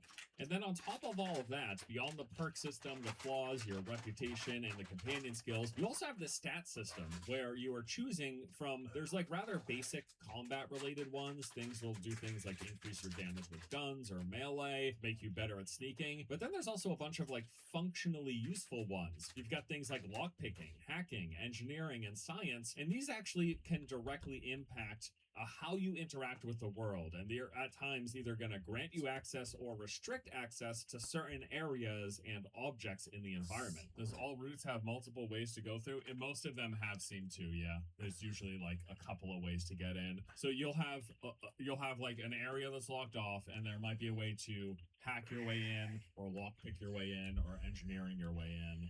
Or literally, a lot of times there's just a way to walk your way in. If you can find, there'll be like a hole blown in the roof of a building, or a tunnel that leads in the back way, or one of these perk skill check ways to get in. That's how they usually do it. Are there multiple ways to get into places? There'll be locked doors that are, you can either see this one, you need engineering 3, or if I'm just brawny, I can literally bust my way through it. Probably would have been a great trait to take. Maybe I'll see next time it's available. Something I've been pretty pleasantly surprised by is how the dialogue and writing has been. It's been actually fairly funny at times, which I've enjoyed. Maybe focus on self-bettering yourself. Self-bettering yourself? I feel like she just insulted me. Go self-better yourself. Although, as usual, this is not what I come to these games for, even RPGs. Like, sure, I don't want it to be full of bad dialogue and writing and delivery, but I'm more about kind of the ambiance and the world building around. Oh, I need to look than for I am scrolls. the I direct forgot. chat with one-to-one NPCs. I tend to just not care as much. So maybe that's another part of the equation where I'm just like, okay, is the game fun? I like the combat in the first one, but I was like, oh, all the stupid ass like talking is really bad, you know? Maybe on the first I'll sub to a month of Xbox Live. Is Outer Worlds 2 on Xbox Game Pass? Let's go look. Where's my Xbox thing? I think I'm sitting on my... Oh, no, I'm not.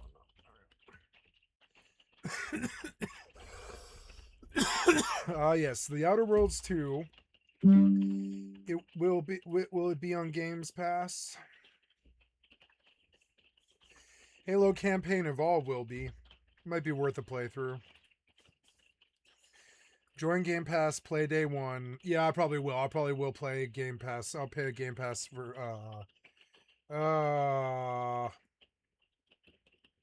how much do they want for this now? $20. Wow.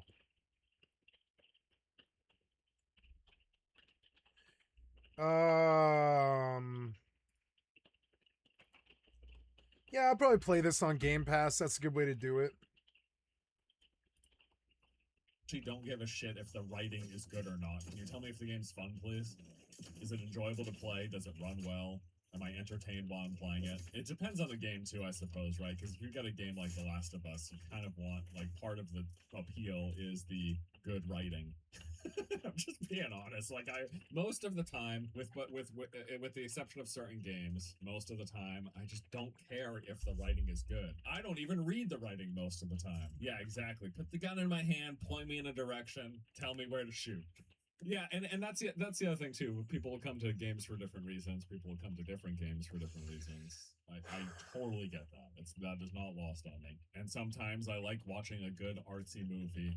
Sometimes I just want to see Iron Man use his fucking giant laser and blast some baddies. It just depends, right? The game seems to really lean into making choices that you make really impactful. Like, you have to make decisions that are going to have rather serious and many times a massive impact on the game's world. Now, I won't spoil exactly like how, when, or where this happened, but at one point I made a decision that resulted in an entire town and seemingly all of its inhabitants just vanishing like that. Like, you'll be exploring around that open space, and where a town once was, there is quite clearly no longer a town. Again, I won't spoil it any more than that, but it's to say, like, you will make decisions that will have a literal impact on your game world, and you can still explore that space. So at one point, I went to this area, there was a town here, I made a decision, the town got kerplunked, and then I can still explore that open world. There's just no longer a town, and all of the NPCs that were in that town, they're not there anymore. So yeah, rather impactful impactful choices. But again, those impactful choices also apply to your character.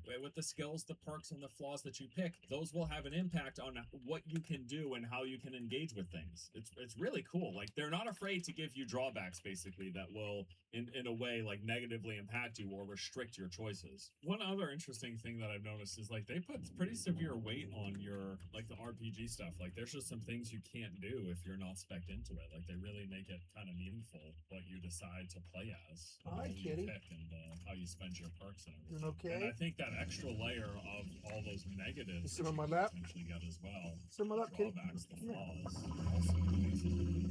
I felt overall that the balance in the game between combat and storytelling, the kind of the role-playing side of things, has been fairly well executed. How's the pacing of the action and progression? I feel like it's been a nice mix of combat and RPG stuff. In fact, I think I've been doing way more combat than I've been doing of the back and forth dialogue with NPCs. Now that can go as whatever direction you want, because there's a lot more extra NPCs. Some of the guns are cool. I could be doing that I'm just not really engaging in. It Something looks that too corporate. really appreciated in this game is that they've bucked the trend, and one of the things that many open world RPGs tend to do that I just don't like. Oh, here's a real nice thing too. At no point have I ever become encumbered. I've really appreciated They just didn't do that, huh? What is encumbered? You're speaking my language. Like when your inventory gets overloaded. Basically like a weight system, where after you pick up 10 items, your fucking stash is full and you need to dump it because it's too heavy. It's just not fun. I don't know. I've never It's not fun. enjoyed No, it's not fun. encumbrance. No, it's why did they do that? Elder Scrolls are fun. Thank God. Oh, what you said about encumbrance, I love you so much.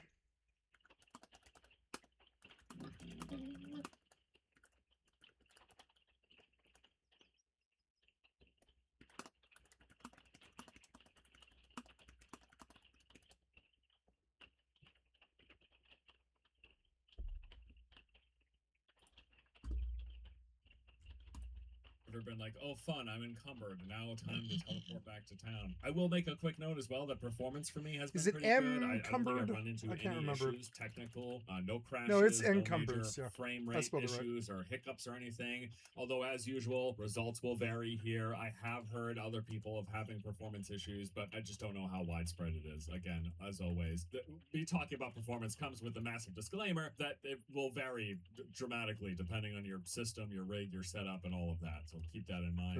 And then just finally, like, to wrap up what I like about this game, it's just been a plain old fun time. Like, I've been really surprised by how much I've enjoyed it. And not that it's competition, but I will say that, like, Obsidian's other RPG that they released earlier this year, while I thought that was okay, like, I had an okay time with it, I am liking this much more. I liked Avowed well enough. I like this better. I know people were really lukewarm on Avowed. I didn't hate it like a lot of people seem to. I didn't hate it. Actually, quite a few things I liked about it. Yeah. This is clicking more with me for sure. I don't know if it's just because it's like FPS. I also like the look of this game a little bit better too. I don't. I know they kind of have a similar. I don't like their look, how it looks. Visual to them, but I don't like how the guns look. I don't like the graphics. I don't like these icons. I don't like the UI. I don't like the way it looks like it's a controller game. I don't like that mini map. There's a lot of stuff here I don't like. I don't like the ammo readout. It's looking corporate, like for kids. Looks a little bit better. Runs very well.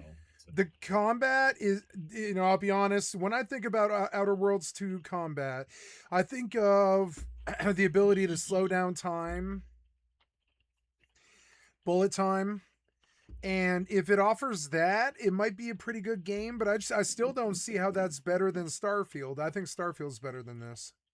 And yeah, I think just a telltale sign that I think this is quite a good game is the more that I've played it, the more I've continued to enjoy it. The line is going up. My enjoyment level is going up rather than down as time passes. Yeah. That is a very good sign. Now, there are some nitpicks that I have in some areas that I don't think are particularly good. Let's talk about a few of those. I will say that graphically, the world can look a bit flat at times. There are moments where I think it looks really pretty, and parts of it that I think look good. Sleep God. This is like sick looking, dude. Sleep God. Sleepco 2. But overall, there are a lot of moments where I'm just looking at the environment and I I'll think buy it Warp. looks just kind of bland, and I guess flat would be the word that I would Warp. describe it. Flat and kind of dull. Again, there are times where I think it looks really good, but Sleepco. overall, I'm Did not I buy entirely Sleepco? I don't know. I sold kind on of the need complete package Sleepco. of the visual presentation here. There has been an occasional bug. None of these have been groundbreaking. Just some like characters glitching out here and there. It was actually kind of funny. I'm fairly certain we've got this under control. Rest easy, Commander. Hi, kitty. Oh, I love you so much. I love this kitty. I love her so much. Let's love bomb the kitty. Wait. They do a Love bomb quest the pop-up kitty thing when you progress a quest or time. pick up a new quest where it's going to show the description in the upper left-hand corner for a few seconds. It just shows it for far few seconds. Like, it needs to be up there longer. What is that thing on my screen? Get it away. Town Hall records indicate. Shh, dude, why is that going? Right. Town Hall records indicate debris was assigned Tail. a house with a red trim and rounded windows. I've also noticed over the past few days that it seems really easy to miss big upgrades while you're looting. You know, you just walk in a room, you pick up the loot, but I guess I would recommend like reading everything before you pick it up, because I've gotten upgrades and not realized until like hours later that I had those things. I didn't realize when I picked it up. They don't have like a huge splashy notification when you pick up, say, a new interesting gun or something. Scoped shock machine gun. I picked up these guns and I have no clue where. What in the heck? Brother, I literally don't know when I got these weapons. I must have just looted them and not realized. I think maybe the game needs to bang you over the head more when you get weapon pickups or something. Just completely oblivious. Another complaint pertaining to difficulty. So I'm playing on the hard difficulty, and me myself engaging in combat, I think it's really at the sweet spot. Things aren't dying too easily, and I'm not dying too quickly myself either, but I do need to be careful to not take too many shots to break line of sight so that I'm not just out in the open, and I kind of need to pick enemies off. My companions, on the other hand, the only problem on this harder difficulty is that companions are just like constantly dead. They just do not survive at all. And then my last My companions just are constantly dead. the game is I actually kind of wish they had a little more interaction to the like lockpicking style systems. So like lockpicking, engineering, and hacking, all different ways of like busting into doors or bypassing obstacles. And right now it just happens, right? One bummer is I do wish there was I honestly wish there was like a little lockpicking mini game instead of it just happening, but if they did, it would just be the same lockpick mini game on most of them. I mean, it doesn't have to be overly complicated. I just thought it would be interesting if there was some engagement, like even if it's just a quick like 1-2 time your quick time event or something. It's not the biggest deal, right? And I totally understand not wanting them as well. So, but honestly, beyond those like relatively minor gripes, I would consider them relatively minor. Overall, I am genuinely having a very fun time playing this game. That's good. That's good. I'll probably play it. Again, the fun line is going up as time passes and not Yeah, I believe down. him. That is a great sign. I'm really enjoying this. Pretty impressed. My overall sentiment is that I'm enjoying the game more and more as I play more. I'm getting more invested. I'm liking kind of finding new gear and trying different weapons and leveling up and picking new perks. I really, really like the combat in the game. It feels quite good. Running around, shooting stuff. You know, the usual clearing camps and whatnot. Story stuff has been fun as well. And yeah, I'm just pretty impressed. I can't believe we're only on the first planet and there are many more to go. Many more? 10 hours in game and we haven't even finished all of the first planet. Really, really liking it. Looking forward to seeing more. So right now the game is still in the early access window where you have to pay more to play. I think in a day or so it's going to be available for the standard price. I mean, I just think it's great. I haven't even finished the game, but I've really, really been enjoying it playing for these past 4 or so days. Curious what you all think, if you have checked it out already, if you're waiting for a sale, whatever. You know, people make up your own financial decisions, right? Make up your mind with when and how you want to play this. But whenever you do, if you get around to playing it, I think it's something you might enjoy. At least it's something that I'm enjoying. That's all for today. Love to know your thoughts below. Let me know. But yeah, see you guys in the next one, all right? Take it easy. we know GameStop, right? Either you went there as a kid in the glory days for those beautiful midnight releases of games like Grand Theft Auto, Halo 3, and as you probably know now, physical game stores really aren't doing too well. They've basically just been reduced to glorified Funko Pop stores where half of the store is either like trading cards, controllers, consoles, not really any games, and then the rest of the store is Funko Pops. Now, the biggest reason for this is because most people don't really like to collect physical copies, and the people that do will make it their entire personality, having stacks and stacks of games that are probably graded, and anytime you go to talk to them, they'll go, "Have you seen my copy of Final Fantasy VII on the PS1? It's actually graded, and it's worth around $5,000. Now, I remember growing up, I loved to collect physical games, mostly because you couldn't really get them like online, but the experience was great. You know, you were sat in the back of the car, being drove home, you opened it up, you read through the instruction manual, you were looking at the back of the case, and it would just say the most like bland, inane things, but you didn't care. You were hyping yourself up for that experience. Am I nostalgia baiting you right now? Yes, I am. But because of the rise in downloading games digitally, that's kind of died off, because again, it's convenient. You know, like I gotta leave my house and I can't talk to my kitten on Discord, and I have to go to the store and talk to a stranger. Oh, I can't do that. No. I'll just go and download the game off Steam. Now, it comes to a personal choice if you want to own a game digitally or not, but then you've got the companies who actually, you know, you play the games on the consoles, and even they've basically started to give up. Like, for example, the PS5 Pro, some models don't even have a disc drive. Now, the biggest reason why half the consoles don't have a disc drive is because there's no games to actually play on. But the point is, physical media is basically being phased out. I mean, I've seen this argument being used before as well. Like, for example, 28 Days Later, because of like a licensing exchange between the film when they were trying to make 28 Years Later, the trilogy. 28 Days Later was pulled from pretty much every single streaming platform. And then you had like 5 people celebrating like, hey, I've got it on DVD. You know, implying that piracy isn't a thing in a video game. I'm talking about Assassin's Creed Sea of Thieves. Of course I am. Now, GameStop, among other stores, has been absolutely rinsed. And this is a thing that's been happening for quite a while. If any of you are watching from the UK, for example, you might remember, and this is like old head knowledge, there was a chain of stores called Game Station. I actually had one near where I lived, and they, you know, sold video games. Pretty much that was all that they sold before the infestation of Funko Pops everywhere. And then that, I think, was bought out, or it got rebranded into Game.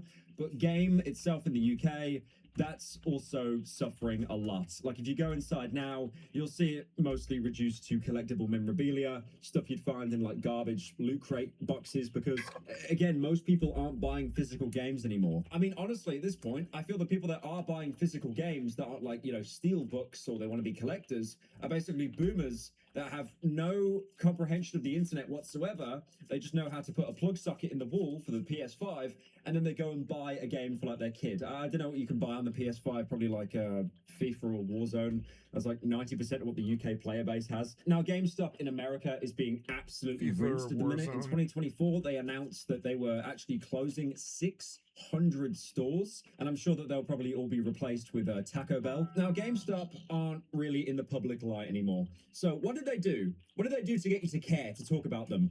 They put out possibly the most corny, cringy post I have seen in my life. If you don't follow GameStop on Twitter, which to be fair, I kind of don't. Oh blame you for no, that, this is gonna you be may have actually bad. missed a statement that they put out recently. GameStop declares the console wars are over. We did it, guys. Oh The my console wars are God. over. Not because we found peace or one side won. It's because we both have no games. Whereas for the past 2 decades, the global gaming community has been engaged in an ongoing and increasingly petty conflict known as the console wars. Has anyone cared about the console wars in like the past 5 years? I'm not even doing a bit. I remember like, you know, Xbox 360. I think PS3, South Park did a sure. bit about There was- it, there and was, now like, it's a like a lot of bigger hate thing going than it on then. was. You know, because back then you would compare like the best games, like, oh well, Xbox has Prototype. Oh no, but PS3 has Infamous. That's way better. I mean, look at the new Halo, bro. Like, the new Halo game is literally coming out onto PS5. And then on top of that as well, whenever a game comes out and it's like a snowy exclusive,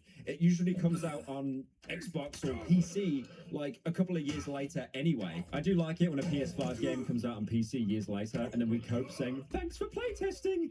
I'll usually buy a game that was on the PlayStation, like for example, Days Gone, and then I realize because it's been 3 years, gaming has slightly changed since then, so the game is basically outdated. I mean, okay, oh, wait a minute. Last of Us 2 on PC? You tried, yeah, Days Gone. I haven't tried it yet. Oh, wow. For some reason, I was like, I won't do Days Gone for some reason. Notice that. I don't care that we got some like wave survival mode, bro. You don't add factions, I don't care. Anyway, I'm getting sidetracked. I need to read this post. Whereas said conflict originated in the early 2000s with the release of Halo Combat Evolved as an Xbox exclusive title, whereas Halo Campaign Evolved is officially coming on PlayStation. Oh my god, didn't you already remake this game? That's the question I haven't asked. Why are you making Halo Combat Evolved Master Chief re-edition again like Skyrim? Fuck Halo 1. Every year on Xbox. Thankfully, Xbox is back. I'm not against Bethesda and I'm not against Skyrim because each version of Skyrim I felt was actually needed. There was the 360 version of Skyrim, then there was the Anniversary Edition, which was the PlayStation 4 edition or Xbox One or whatever. Then there was the PC version, which was Special Edition, and those were the versions that were needed. They were 3 different generations. Ta got a bad rap on that one, and I was against it. I was like, Jesus Christ, how many times have you re-released fucking Skyrim? Then there was the VR version, right? And then there was the Switch version, and then the Switch 2 version, and then the Skyrim Anniversary Edition and Special Edition on both the Switch 1 and the Switch 2, and then it just goes on and on. But all of those versions of those games were needed. They were needed, and the people wanted them. There is like a big difference between that and what I felt like Days Gone kind of was, which was like a played out sort of, I would say it came out in the era of like, it was a little bit later than Horizon Zero Dawn on the PlayStation 4, RDR2 era. And I think the RDR2 era, while it was good, like at its time, which was 2017 to me, like 2017 or whatever, when, Fallout 4, RDR2, there was like a few really good ones. They re-released Skyrim, again, and all this stuff. But it was a good time for consoles and stuff. Now I think of Days Gone is like out of that era of like kind of like what's the Kratos one, God of War era, kind of Horizon Forbidden Dawn era, and I think that's kind of an old style that's gonna annoy me now. And he was mentioning that. I thought it was actually a very valid point. Yeah. By Microsoft, and they will just basically be a free money printer. As long as someone has a computer and they don't discover what Linux is, Microsoft is going to make money. Therefore, GameStop, acting under its authority, is a neutral entity and the world's retail gaming and trade in destination hereby declares the official cessation of the console wars. All claims to exclusivity are hereby dissolved. Console loyalists, this is terrible. Like, what? I'm not joking. What intern wrote this? Are you for real? This is like the most corny band kid thing I have read in my life, dude. Console loyalists are instructed to cease hostilities. Okay, do you know what Twitter is? You posted this on Twitter. Do you know what Twitter is? Are we dead ass? You should have seen them on New World. You're asking people They're real. to stop being hateful to each other. Like but they are real. You should see. You should see. Okay, so like one of the things that happened was, and I don't like this, but in the New World chat, all these PC players from Steam were just ragging on fucking Xbox players and PC players, or sorry, PlayStation players. And they were right. They were right to rag on them, and they were right that they play at 30 FPS or 60, and they're right to rag on them about that. And they're right to rag them on how it's a kid's console, it's a kid's toy. But they don't need to be so mean. And that's actually what this guy is saying. But the problem is, I'm not sure that what's his name? This guy, I can't remember his fucking name. Who's the guy on the screen? I can't think of his fucking name. It's Pyro Live. I'm not sure Pyro Live is aware of that. That the console wars thing actually was kind of a weird kids gang thing that should end. It's actually kind of hateful. I've seen some people cry in the chat over it. pretty bad. I've seen some console players who felt like they were maybe kind of waking up to the fact that they are playing at 30 FPS, which is like 1/4, if not 1/5 or 1/6. Or some of us have good computers and good money, and some of us are playing at like 300 FPS solid all the time on a dual rated 5090 or whatever, right? Then there's the PlayStation 5, which is like full blown, like capped at 60 FPS. Now you can raise it to 120 if the game's good enough, but no, you're capped at 60 most of the time. Now it plays well, plays fast on a television, does fine, looks good, plays fast, you know, whatever. But it's still 60 frames per second. If you sit on PC on a keyboard and mouse, you will notice that like this is 120 DLSS, right? Look at how smooth as pussy silk that is on a GeForce Now. You can't do this on a console. See that moon bounce up there? See that moon bounce in the fucking sky with precision and speed and nothing. I mean, you can't do that on a console. So my fellow PC Master Race people, they kept talking about the PC Master Race, and they kept trying to kill consoles and all this other stuff. And did you aggro? Yeah, you did aggro, and I got you out alone somehow. How did that work? Oh, it was my pig. I'm gonna shoot you in the back of the fucking head, asshole.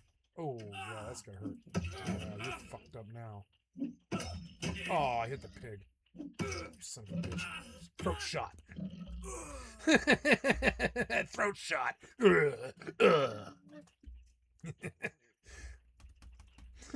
Fuck around. Throat shot. Pan shot. Oh god. Jesus fucking Christ, you scared the fuck out of me, dude. I thought there was like some bird. Okay, hi. I'm not gonna shoot at you, but if you want to fight, like, hey,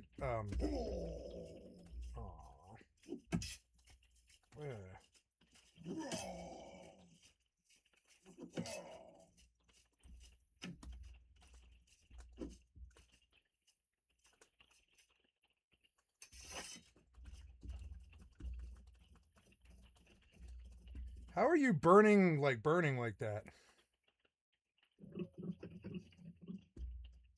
Have a good day, sir. Thank you for not killing me, or if that is what's happening. Good hunting, sir!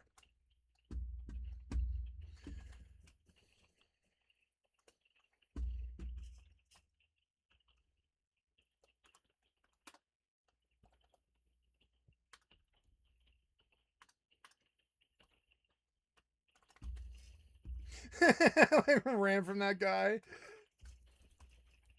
I ran in a circle. I was like, I will kill your fucking horse.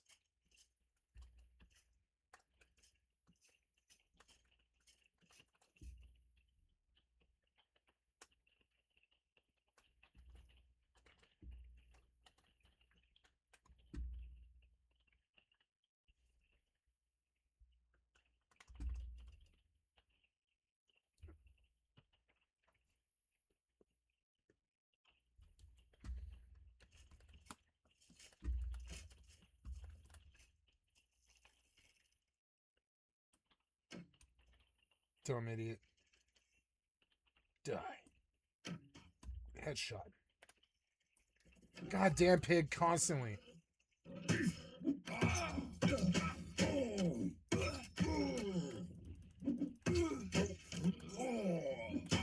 Oh. Oh. Oh. Oh. Oh. Oh. Oh. I'm gonna shoot you in the fucking face. Oh. Oh. Ah. Oh.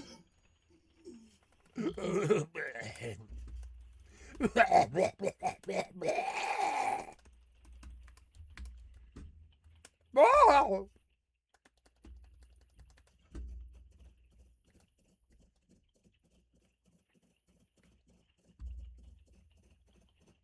God, I hate the sounds in this game.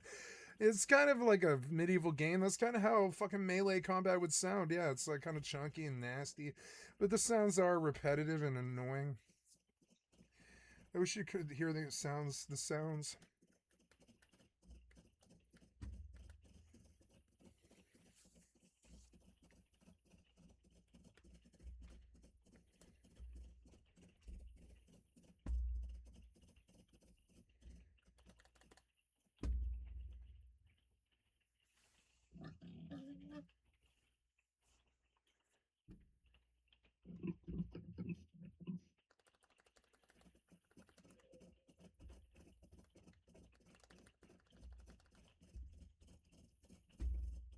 That's right. Ride by. That's right. Keep on riding. Fuck you. We go riding by. I'm like looking. I look to the right. They go looking to the left. They're like, meh, meh. What's that scene from? Oh God, they made fun of this so bad. Like, what film am I thinking of? When the guy drives by, and it's like, which one? Who's more gay or whatever? It was so funny. What film is that? I can't think of it. God damn it. He goes rolling by. I go hard right. I start hard looking at him. Like, what are you looking at? They're like hard looking at me, and I'm like, what are you looking at, bitch? You want some? They're like, you want some? You want some? Do we have a problem or whatever? And I'm like, what? Keep riding. Fucking non-consensual is like a gang war. It's like a gang war all the time. It's so stupid. You're like, what? 667 250, bitch. Or whatever. 667 250 or whatever. Fucking stupid ass gang shit.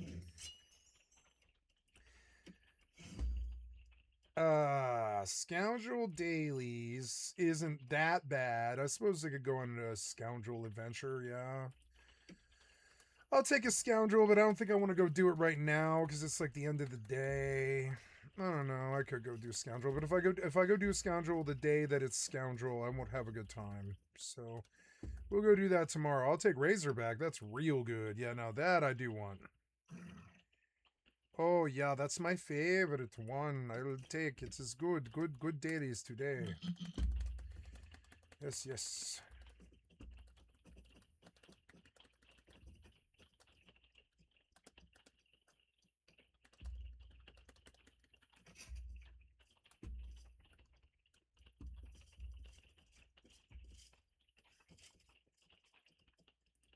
White Cavallo's not too bad either. Yellow Sepa. No, I'll take White Cavallo. 10 White Cavallo. That'll pay off eventually. There's some White Cavallo right there. Let's go get it. White Cavallos. 2, 3. Do I have a torch? No. Let's go buy one. While I wait for Cavallo to pop. I should also get a book. I will go do that too. Pig, I need you. Come quickly. Yes, you. Hurry up. Faster now. Go. Faster now. Go. Faster now. Go. You're such a piece of shit mount. You're like the worst mount in any video game. Go. God, you're slow. And annoying to travel. Or annoying to guide or whatever. Okay, there we go. Oh, God, the Rust horse is so much better than you. Combat librarian. I don't think I need anything out of there. I'm looking for, yeah, like material lore, and I'll just go down the list. Can't train. Amarantum,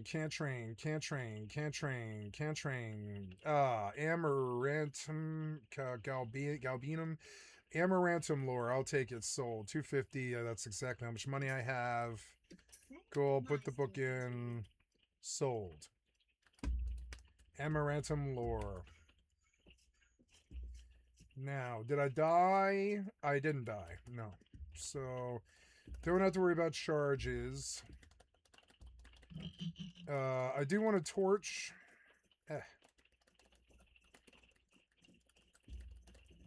As it is dark. Get the fuck out of my way.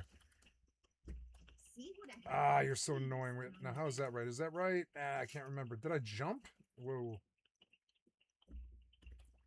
Stop.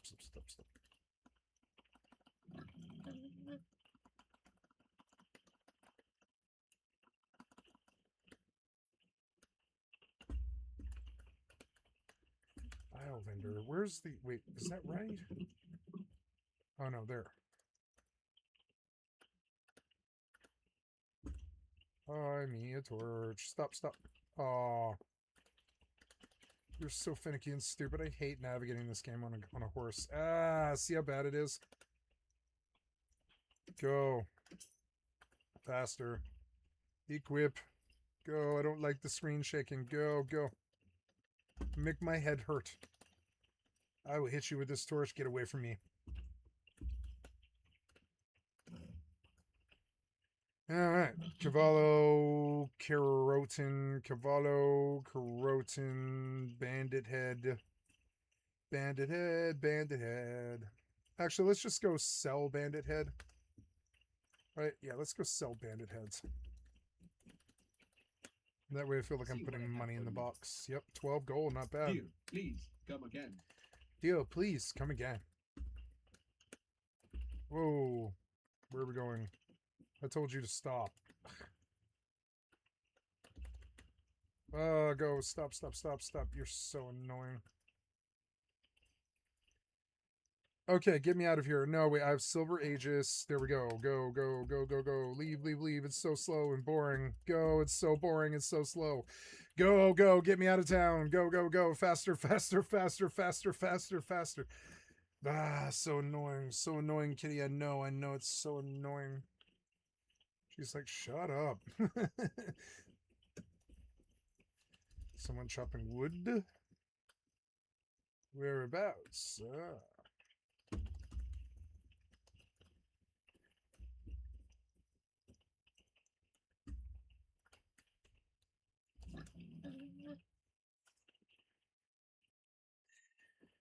There was this old set of music that I used to play on Morrowind that was really good, that had a bunch of homemade RPG music, and I actually really missed that mix. It's actually so good.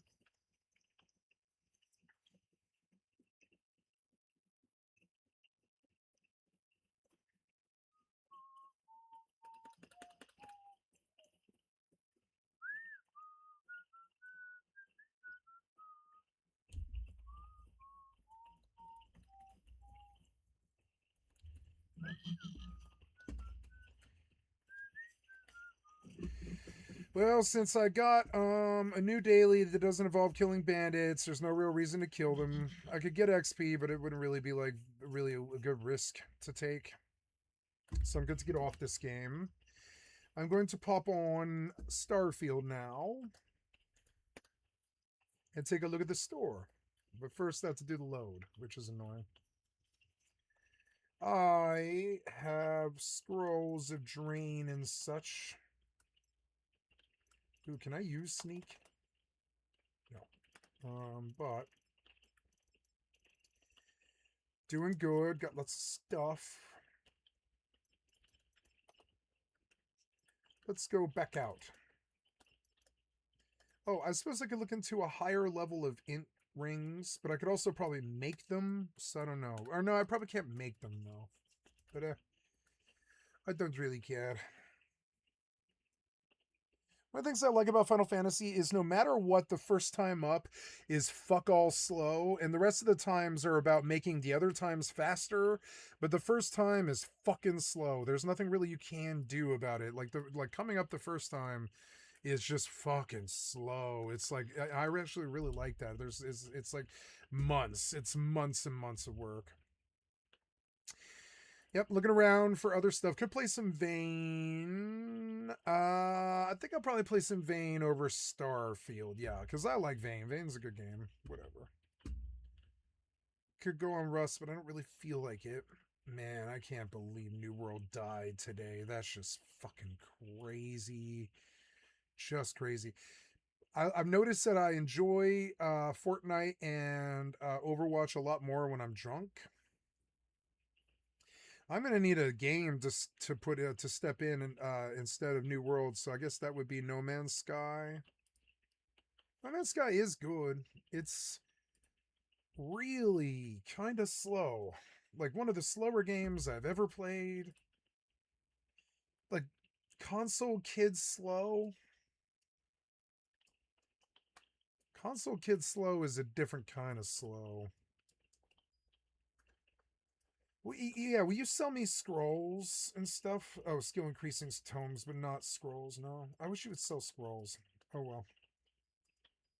What scrolls? Or what song? I got warp and escape and shock spikes and bio 2.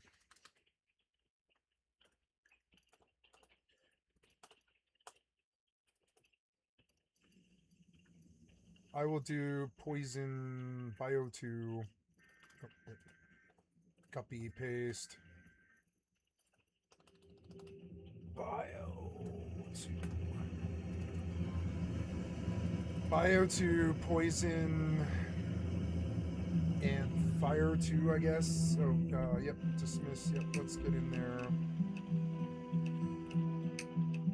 Quick save, 28.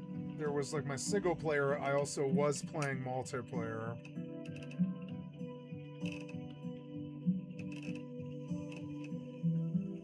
US East. That's not the one I was playing on, right?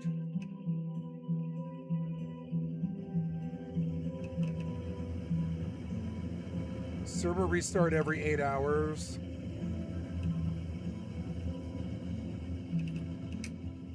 NA, Vayne release, normal default PvP, upcoming wipe, but only 2 players. So that server died anyways. Server restarts every 8 hours.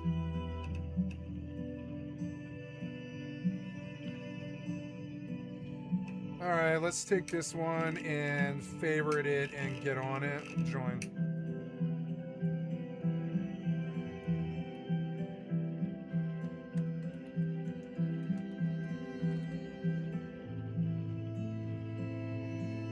I have to make a new character, huh?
Fire engine red. So they know who it is. So they know who they run into. It'll be hilarious, but it's funny. It's like, that's what I think. I'm like, fire engine red. You know who you ran across. It's Skycatlive, bitch. So anyways, I really like the idea of being a sleepwalker for some reason. I don't know why. Or no, it's not agility. It's... Oh, I like taking things apart probably better than all that other stuff. So dismantling, medical. Oh yeah, driving, dismantling, driving, and medical. Yeah, actually, yeah, dismantling will just come of its own. I'll take weapon handling. And I was a driver, or courier, excuse me, driving, +5 driving. Yep, and I am a sleepwalking nomad. Which isn't that far from the truth, you know? Yeah, why not? Can I take off her clothes or whatever? And we'll go to Danamora just because I like that name for some reason. Maybe it'll give me the same start it did last time. Alright, we're going back out again now.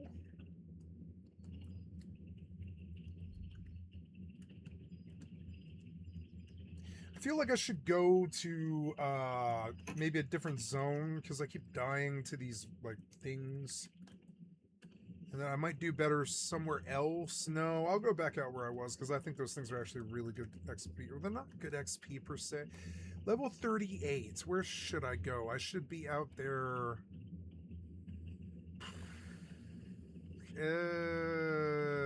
No, I think I was in a good spot actually.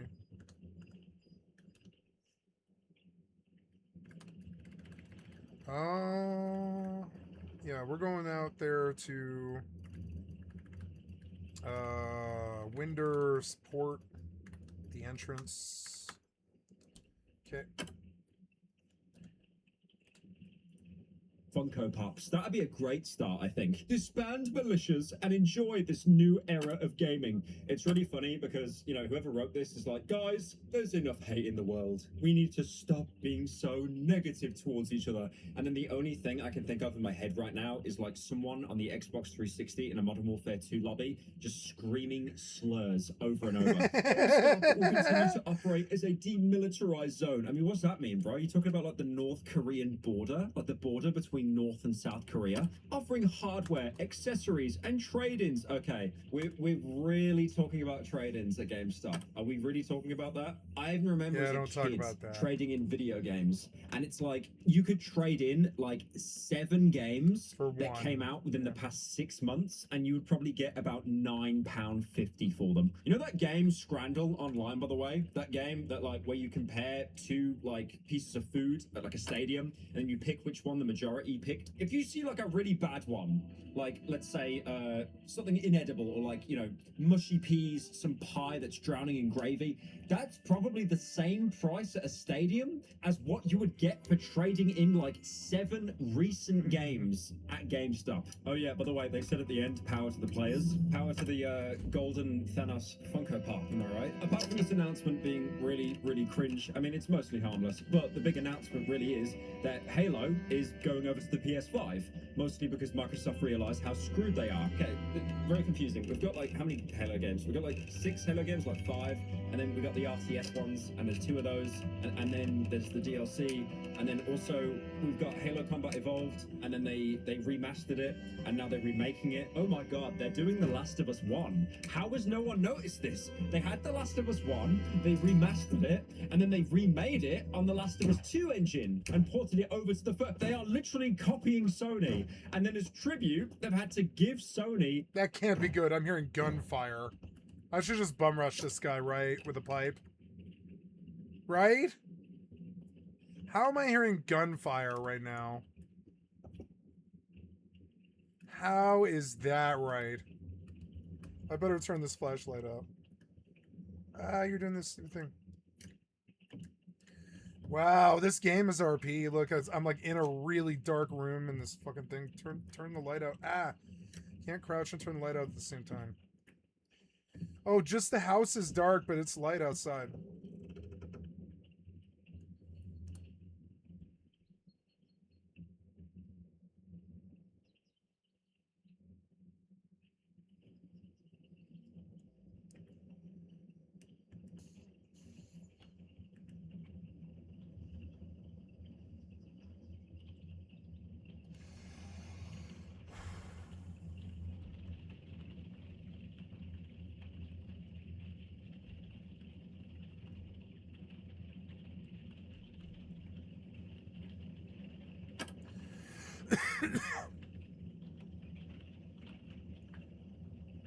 Oh.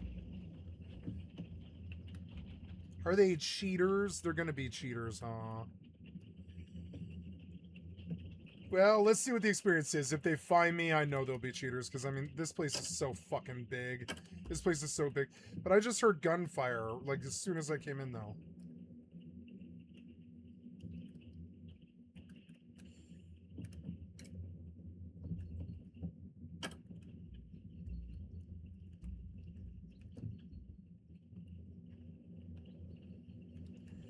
Well, so I guess this is my house, and I'll just defend it. The house with the red door. I'm the house with the red door. Let's see what... Oh, God. Are you alive? No.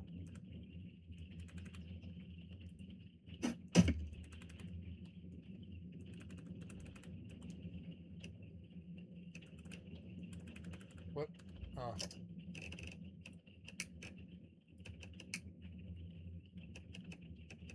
Use his F. You just won't do it?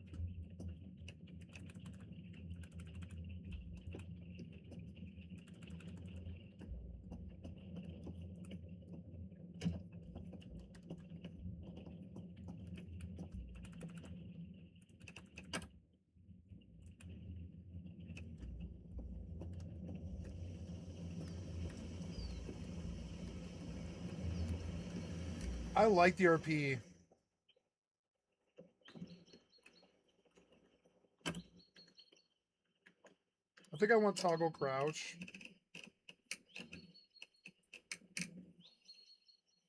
For this game.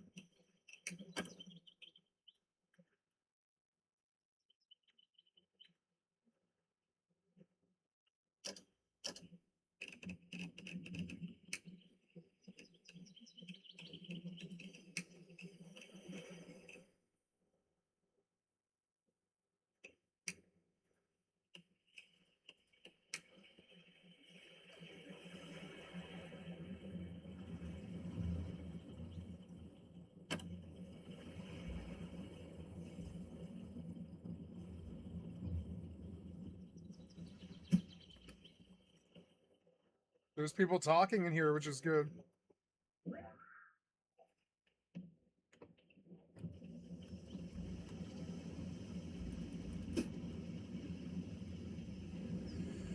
So I'm at Dannemora Prison. I'm on the side of Dannemora Prison, which is dope. I do like actually where I came in. There's a car right here. It's a K's and Fort Corsair.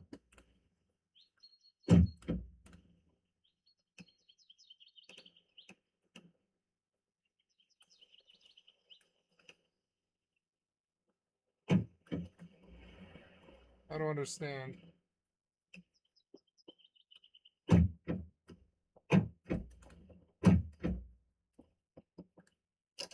I think I have the same key.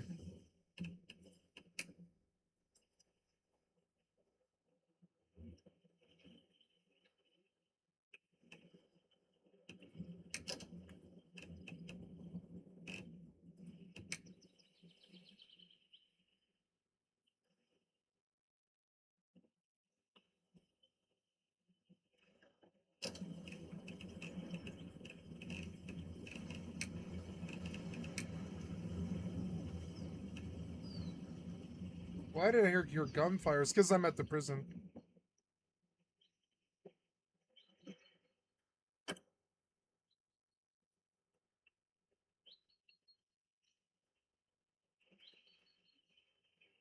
There's a zombie on the roof up there.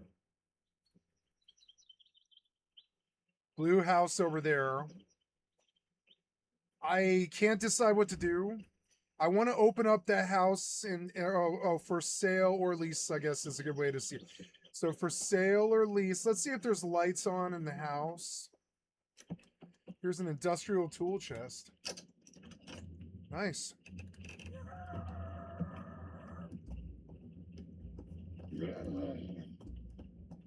Something heard me, I think.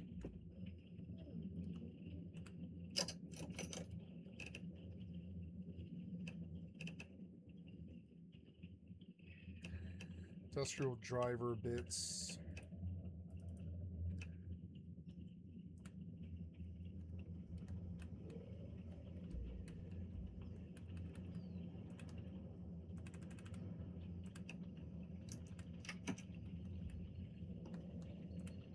I can't search this corpse or whatever, but...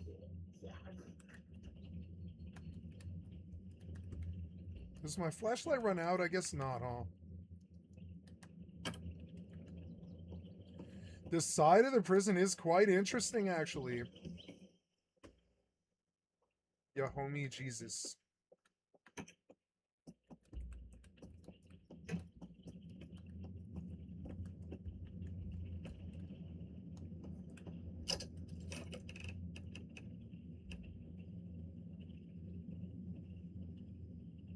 Schematic for a radio receiver. Ooh.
That scared my cat.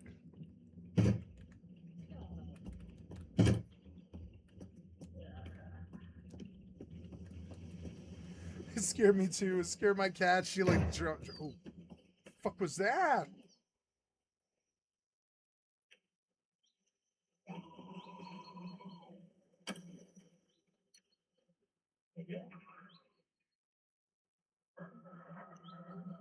Virgil Veneficus.ttv.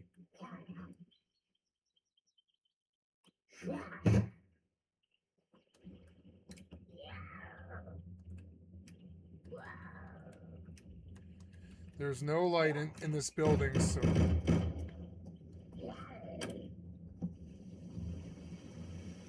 That's definitely human.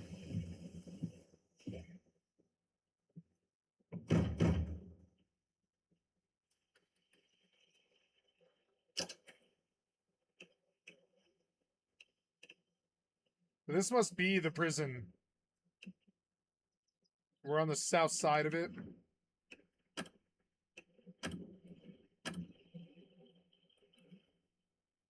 I think I prefer to live by the lake.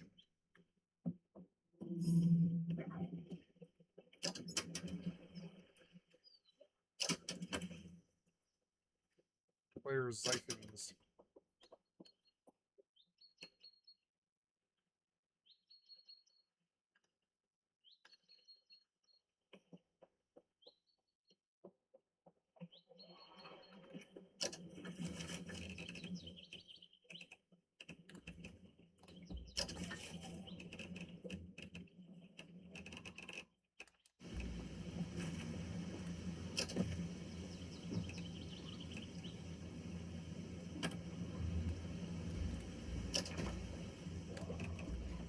I like this game.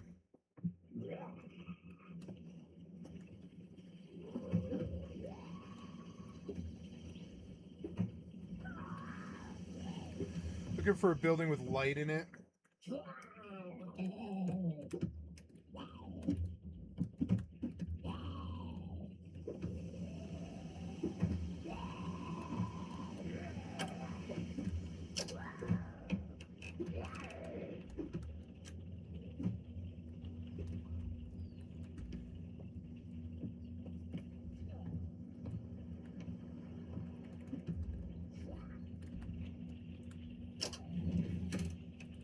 Lighter's good.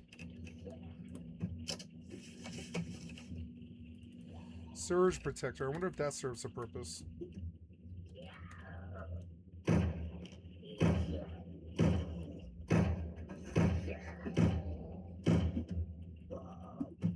Ten shots.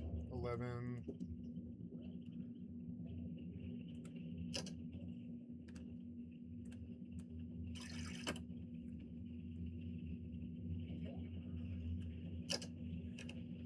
Stats.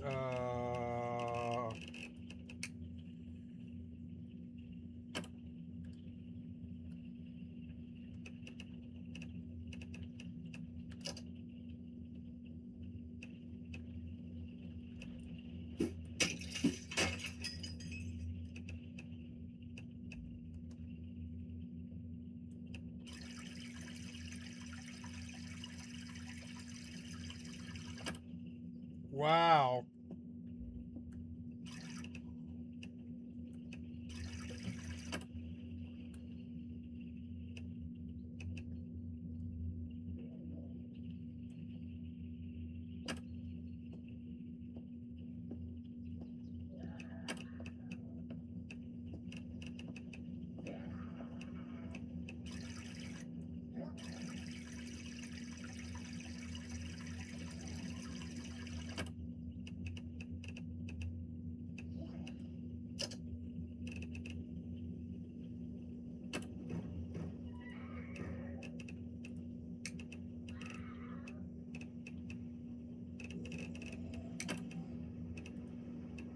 It is 3D Zomboid. I love this game.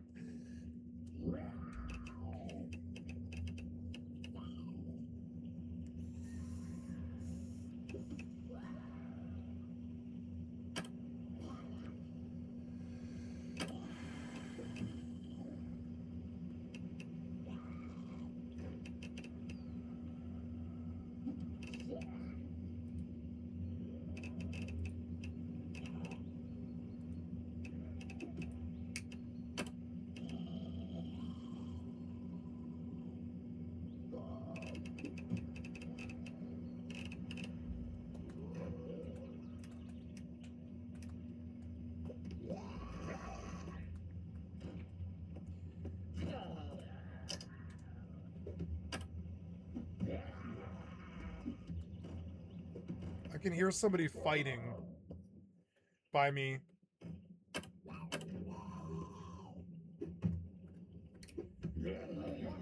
Someone fighting a zombie right by me. I need to get away from the spawn, I guess.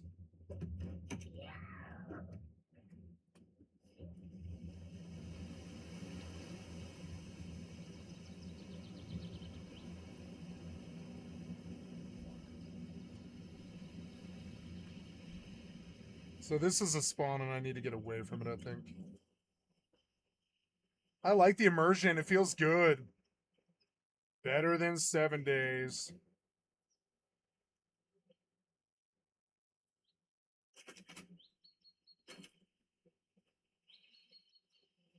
Frames dipped when I got near these trees. But I'm really, really hidden.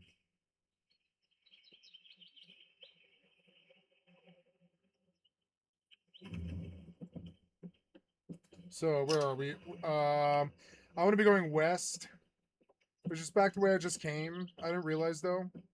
Now I see a compass. Oh, God. Are those zombies on my... Oh. Scratch. I got scratches, but I'm okay.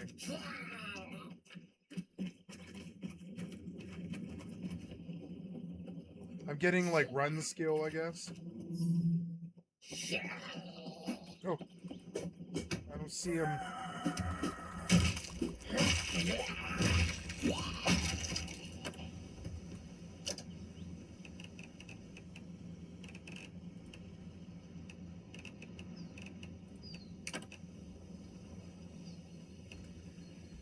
I have a deep wound.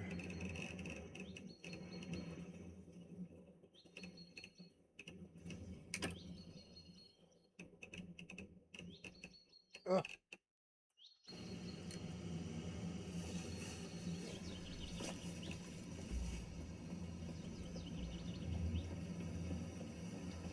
South and west.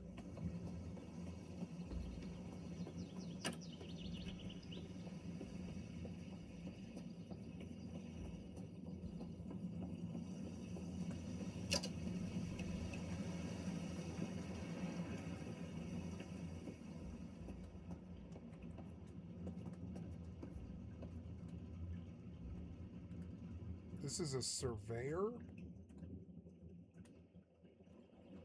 Huh. Does this place have power? I need a house anyways. I don't want to live in a business. Go check out that house, I guess. Can I break the fence? Yeah, but you need an industrial cutting tool. That is cool though. I can just hide in this little like pipe right here, and while it's probably not wise because you probably die, I need to be moving. Probably need to get like some pain and some recovery and stuff. Let's use a basic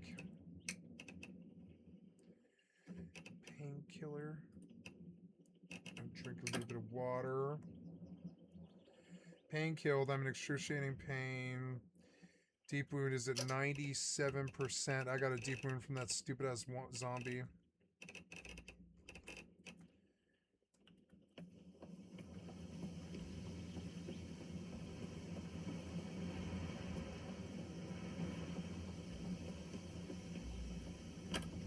This is a panel truck. This would work as a living thing if I could put a bed in here and a TV and maybe a power source, maybe a solar panel stuff, but I don't know. The truck would have to work. There's no key in the ignition. Eraser and a pen, but no keys.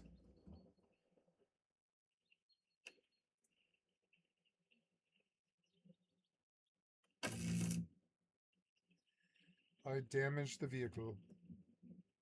And now I'm really hurt. So this was no good. There's a zombie.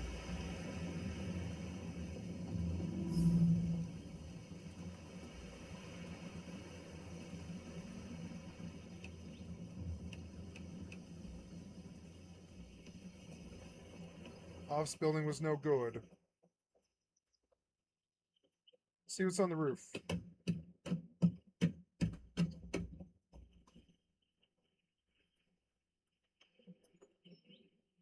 Nothing on the roof. Oh, scary.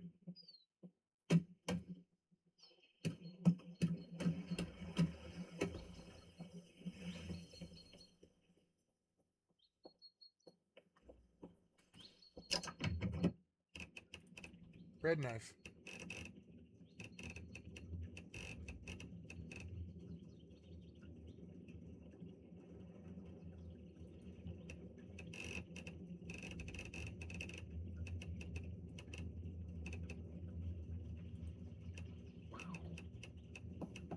Ah, what? Ah, I'm dead.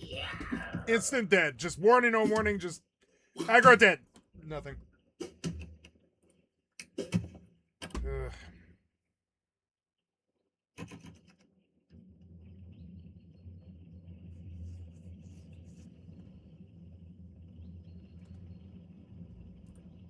The Halo franchise. Now, you may find this surprising. Xbox used to be a huge mainstay in the console market. That is, except if you're in Japan. Apparently, people in Japan, they did not like the Xbox at all. But for the rest of the world, it seemed to sell pretty well. But obviously, keeping Halo stuck on the Xbox wasn't really a good idea for them, mostly because of the fact that, you know, it ends up coming out on PC anyway. Like, for example, we had the Master Chief Collection. That had some issues. That definitely had some issues. But it's probably one of the best ways to, you know, conveniently play every single Halo game. Now, I didn't think this would happen, but somehow, even though we're talking about Halo and the console wars, the US government decided to get involved. So you've got this Twitter account called Rapid Response 47, and they're officially connected to the White House. It's basically like a Twitter drama page version of the US government, and it's even got that grey check mark to prove it. They actually quote tweeted GameStop saying, President Trump presides over the end of the 20-year console war. So it seems they're leaning into the idea that Trump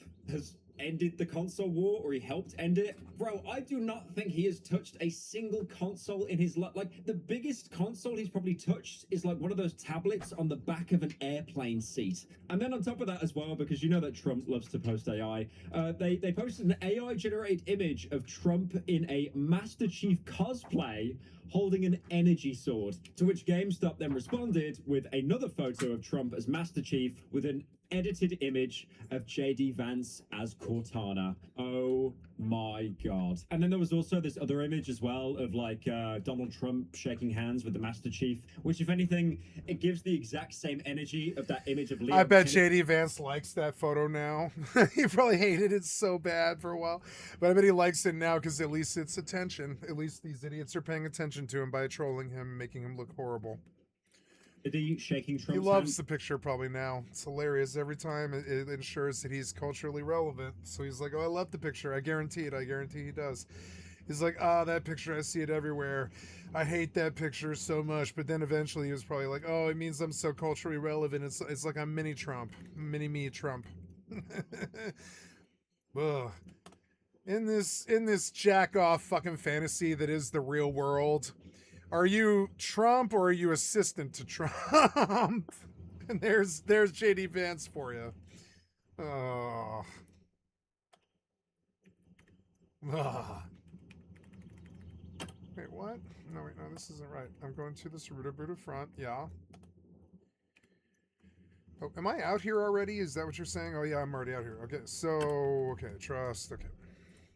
As well, that for some reason people for the longest time thought it was real. Now, I'm going to make a very brave, politically charged statement here that's going to get me cancelled. I don't really think Trump had much of any input in apparently ending the console war. That was just a really bizarre joke that's definitely got out of hand. Now, I wish I could end the video here. Oh, Trump did a little AI image. Lol, Lamau, wholesome. But because it's Twitter, everything takes a dark turn. So the Twitter account for the Homeland Security ended up posting an image of soldiers riding in a warthog with the caption, "Destroy the flood, join ICE." ICE obviously being the Immigration and Customs Enforcement group that the US government is currently using using to track down and deport immigrants. I really like the fact that Master Chief is now being used to tackle America's anti-immigration policy. Now, this isn't really out of the norm as well, because if you look at the US Homeland Security account, it has really been schizoing out, posting on main. Recently, they've been uploading like propaganda edits. There was this like governmentally approved little Dark Age edit. Looking at that edit right now, I think MGMT might have reached out and actually got it pulled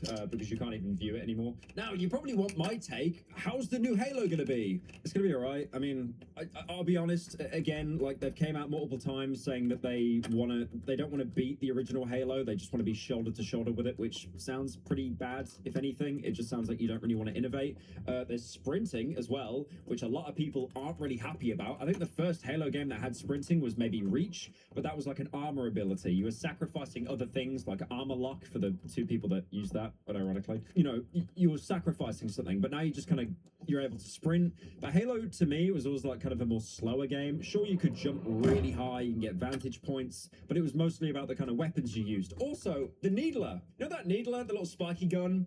How it has all the little spikes in it, and they get lower and lower and lower when you're like nearly out of ammo? It still does that, and then they added an ammo counter on the back of the gun. Why have they done that? 0 out of 10.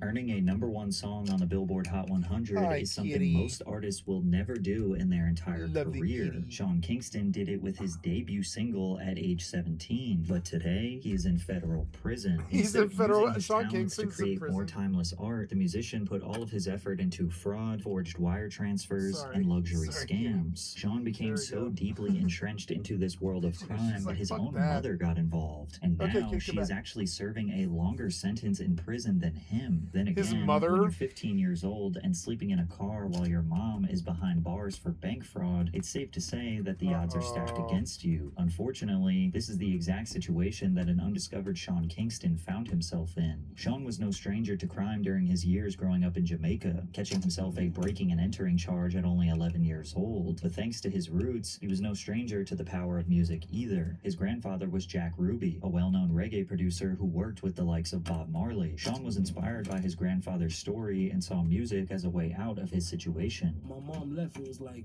I was on my own, you know, and it forced me to become a man early and to get on my job. And I always said to myself that when my mom get out of jail, like I'm gonna be picking her up in her dream car. Like with a one-way plane ticket and $300 in his pocket, Sean went to LA at just 17 years old, where he slept on couches of distant relatives and old family friends. He began posting his songs to MySpace under the name Franchise in hopes of getting noticed, and eventually he did. Record producer J.R. Rodham saw potential in the 17-year-old and signed him to his label Beluga Heights. Sean got to work on a full-length rap album under the name Franchise, but everything would be scrapped when his producers heard him sing for the first time. And overnight, they decided to change the entire Franchise rap album into a singing album because this dude sang and they didn't realize that he could sing. And they changed Franchise's name to Sean Kingston. This decision would shift the entire trajectory of his career. His debut single was called Beautiful Girls, and it released at the perfect time. Billboard had just begun incorporating digital sales into their charts, giving Sean a huge edge. Initially, he debuted at 83 on the Billboard Hot 100, but it would skyrocket to the #1 spot with the formula change. It remained at the #1 spot for 4 weeks, dethroning the Plain White T's Hey There Delilah, and charted ahead of other legendary artists like Timbaland, Fergie, and Rihanna. The success from Beautiful Girls would carry into his debut self-titled album, which contributed other hits like Take You There and Me Love. Plus, real ones agree that Take You There is actually better than Beautiful Girls, but... He did Hey There, Delilah. I remember that song. No, that's the Plain White Tees. Yeah, wait,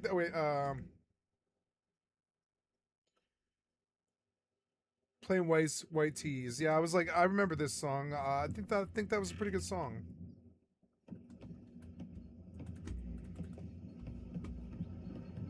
I can hear someone walking around by me.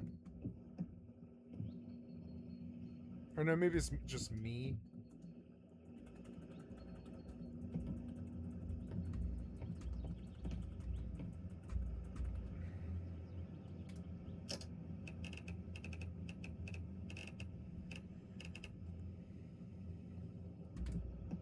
I cannot see.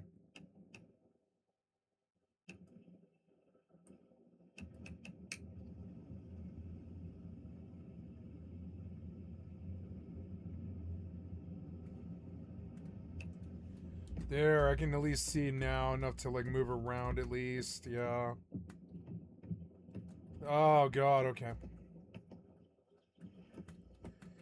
Yeah, that's like a bit better. It's not much better, but at least I can see out. Like I see around to get out of here.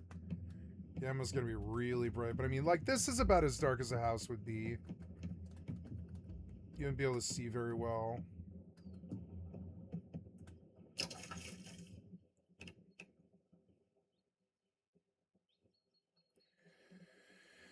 Leather shoes. Let's wear this. Cool.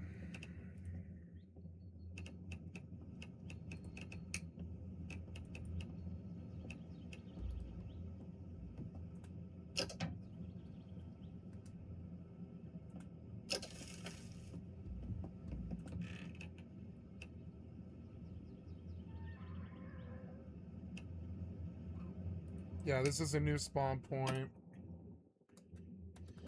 First house.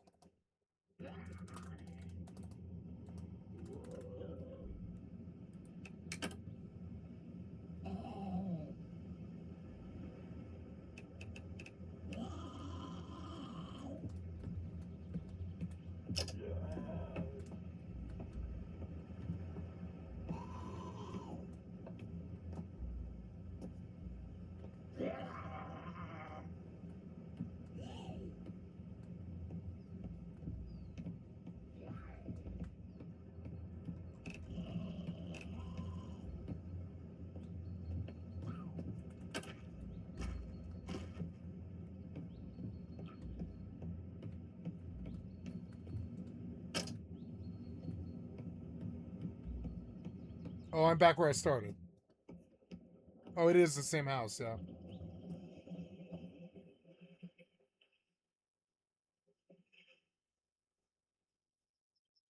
Oh, look, she is wearing the skirt, yeah.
It's a running car.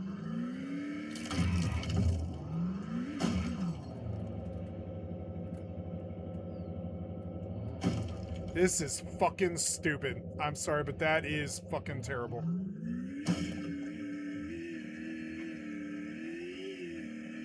I'll take a running car. No problem.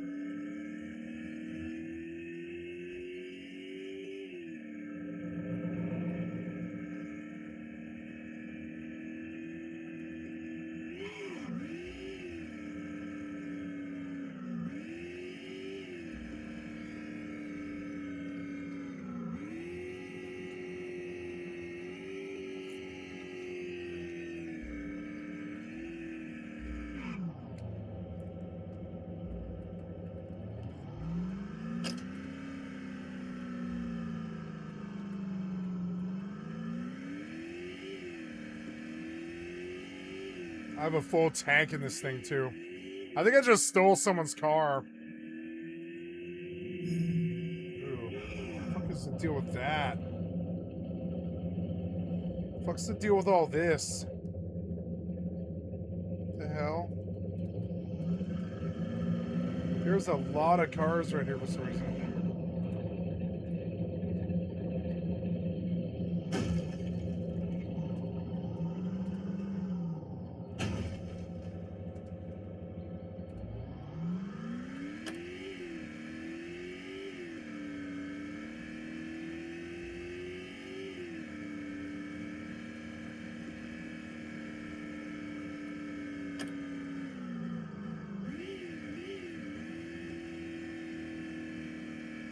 So, because I'm not pressing any buttons.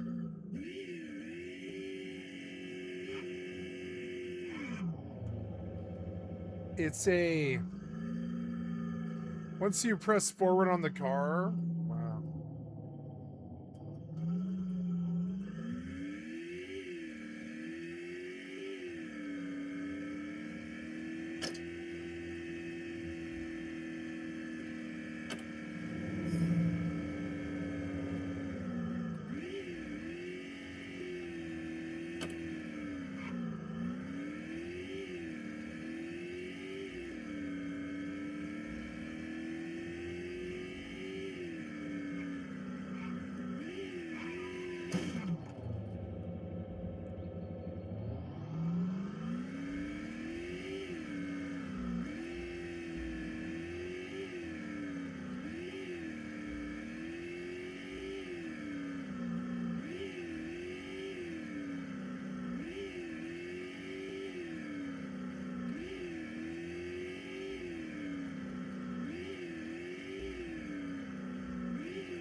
Wow.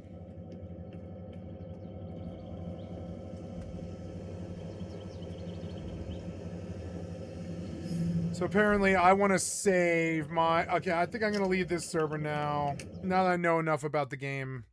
I don't want outside influence because I'll just have trolls constantly fucking with me. So I want a new game, or I want to load a game is what I want to do.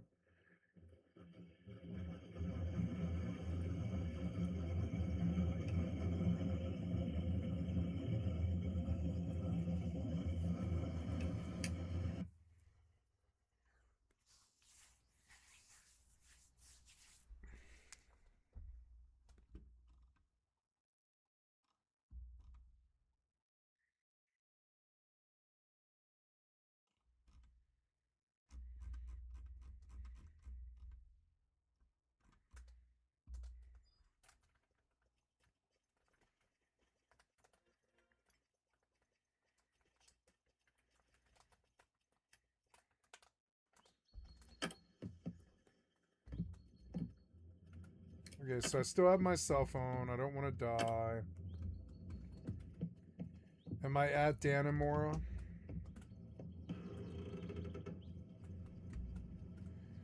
Oh, it's super foggy.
Look, it's a good Project Zomboid. I'm going to play it. I kind of want it in the background, however. Wonder if I can get a copy of it. Let's see if there's a copy of it that won't trip my DMCA. Or I'm sorry, my GeForce Now.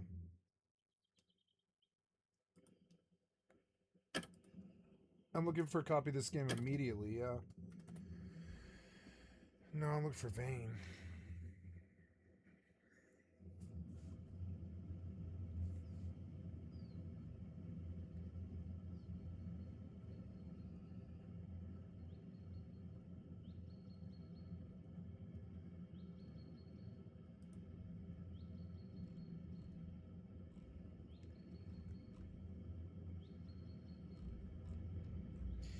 Yeah, I want to be able to play this game in the background.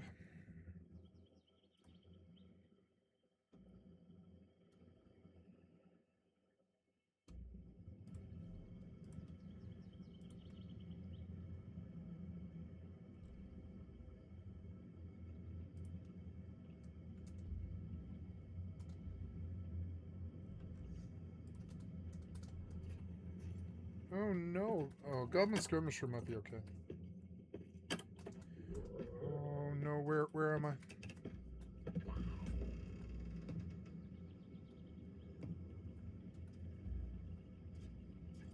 Oh. Get on the Skirmisher, damn it. Get on him. Ugh. He is level 58. We are level 38. There's no way. I'll just warp out. It's fine. Your skill has increased.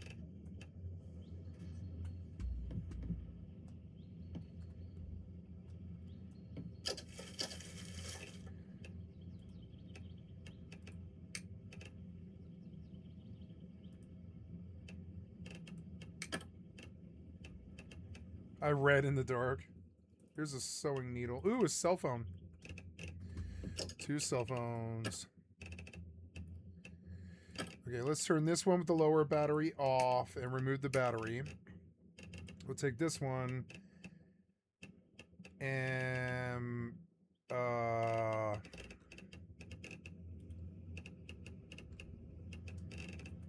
you can just dismantle. I didn't know.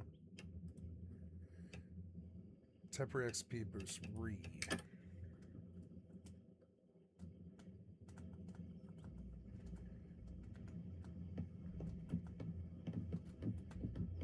Yeah, and it's performing much better when it's not multiplayer.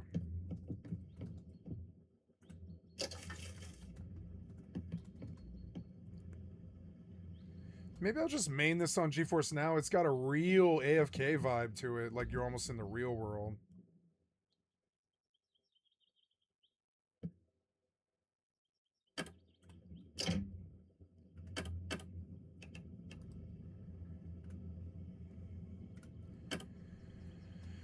Your cell phone is out of power. Equip. Open map.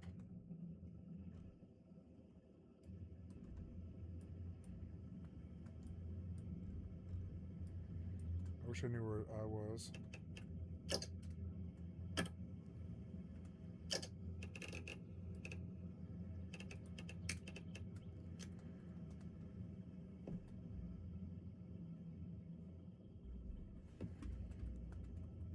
I could take all day, like, doing this house and checking everything in it.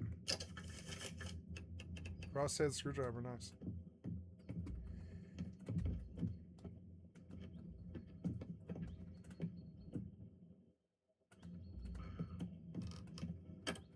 Oh, there's a zombie.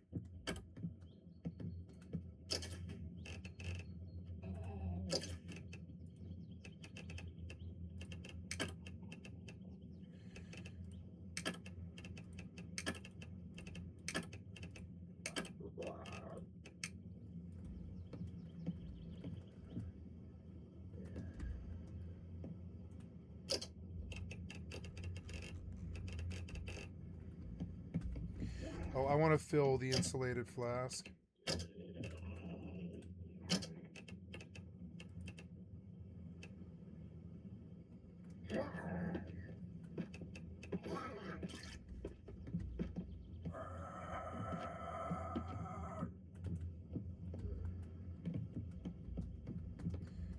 I like the ambient sounds, but it does sound like a generator too, which is weird.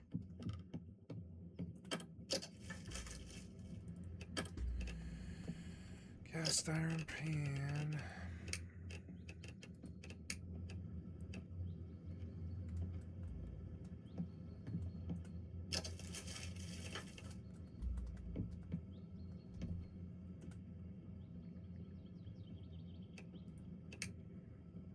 Right now it's 1:02 p.m.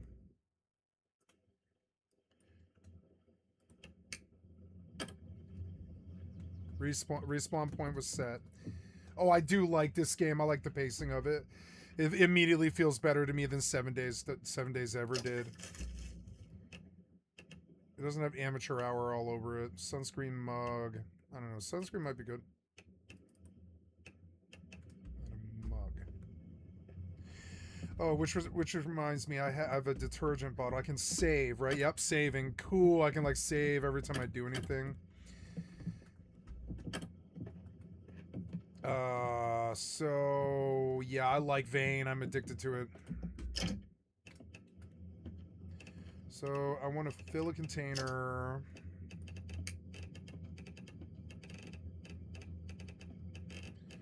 What happened to that?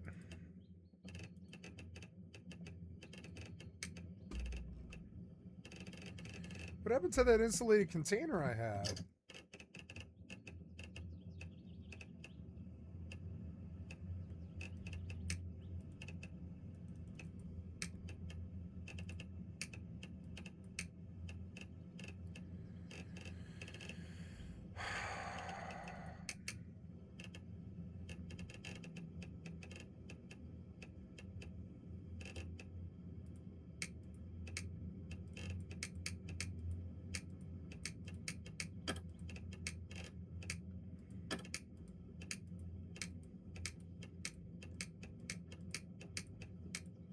Oh, here we go. Oh, there we go. I didn't know what their system was.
Ooh, lithium battery. Power tools.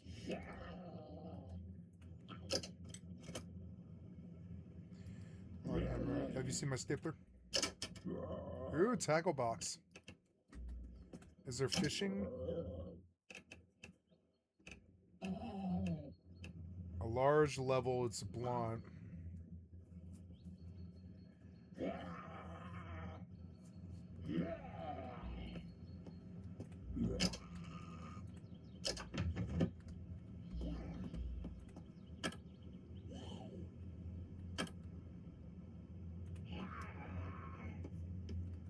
Overpriced television.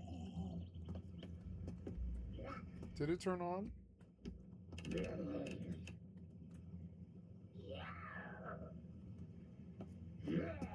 Wow.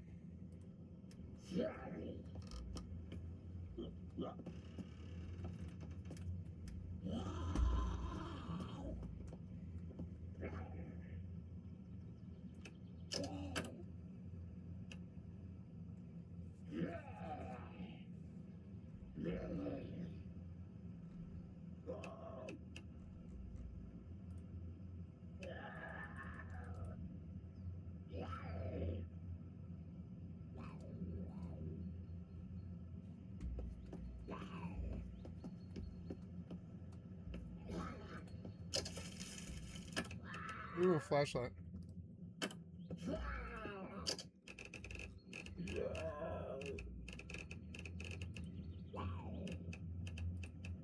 Ah, much brighter now.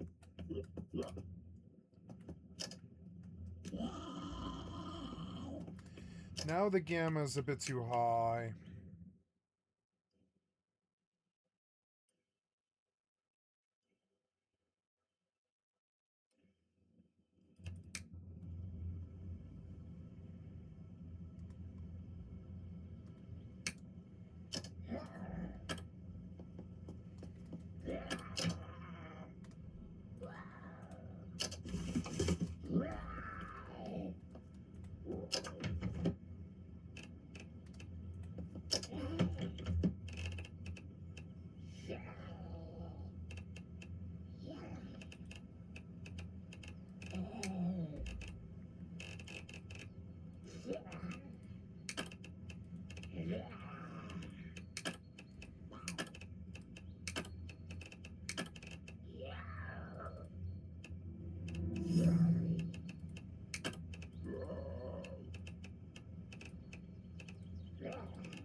Max weighs 155 and I have 90. Thermometer. Equip. Oh, 40. I see. Cool. You can see what temperature it is because you have a thermometer. Okay, so it's like 40 Fahrenheit right now. Okay, cool.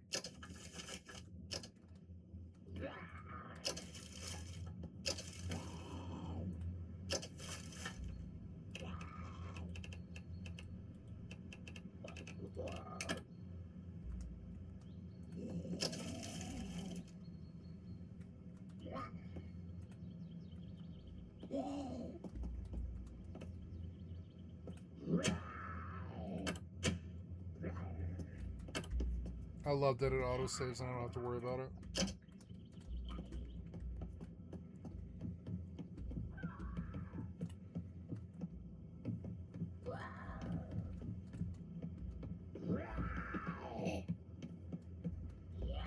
It's weird that I'm trapped in the house.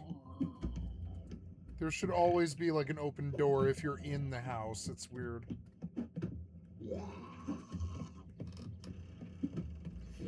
I might actually have to break the door. Maybe he's in this room.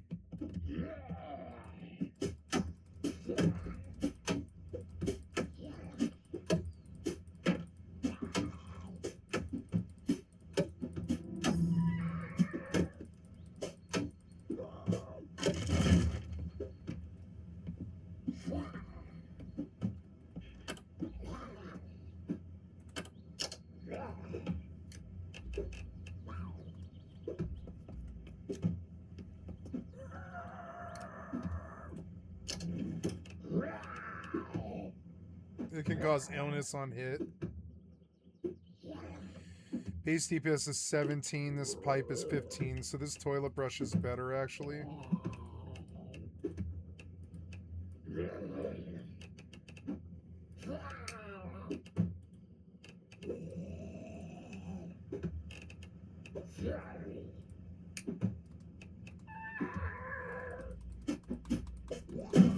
It swings way faster, definitely.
Carrying lots of water now, 96 pounds.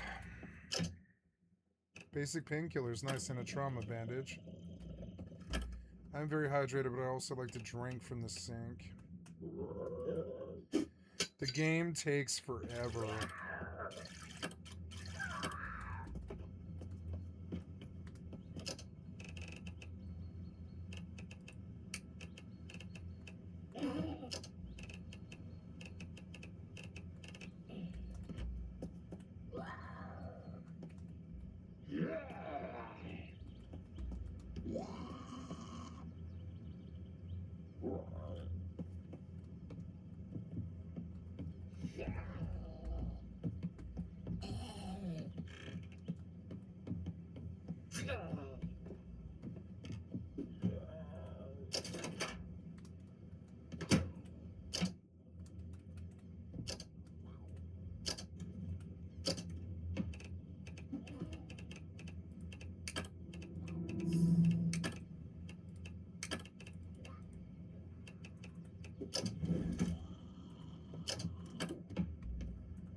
Oh.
Drunken zombie fight. Saved. Oh, I like that you can just save. Why would you swing?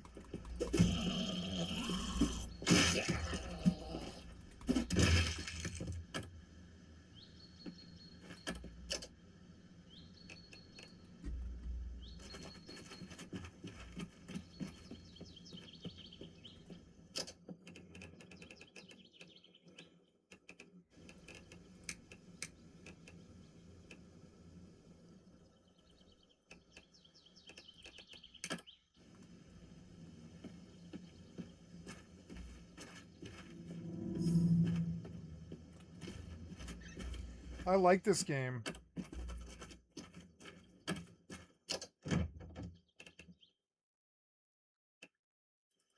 Hospital grade bandage, not bad. And they'll go down over time.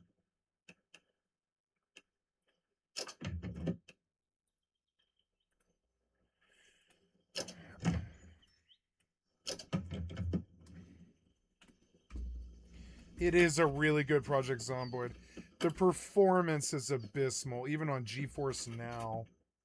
Something over here dragged the frames down really, really bad. And then when I come over here, I'm at like 70 for some reason. But yeah, I'm understanding that maybe I have the settings like way too high. Let's auto detect to see what it does. See what it says.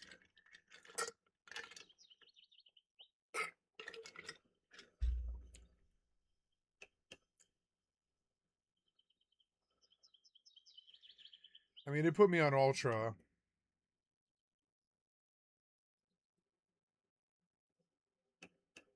I don't like the volumetric fog. I want it gone.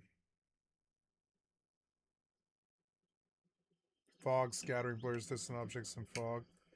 I don't need that. Yeah, I probably don't need that either.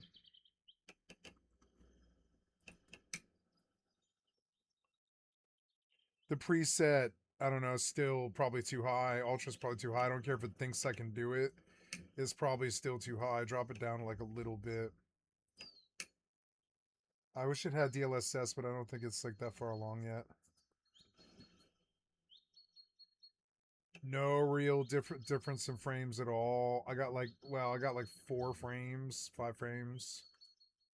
Oh no, never mind. It's a day and night difference. Look. Yeah, way better. Something I was doing was really bad. We'll play this game single player first and get really good at it, and then I'll go live.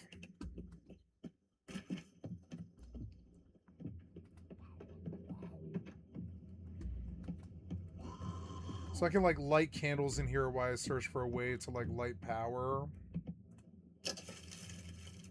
Schematic for a hammer, a highly detailed blueprint explaining how to craft a new item for a hammer.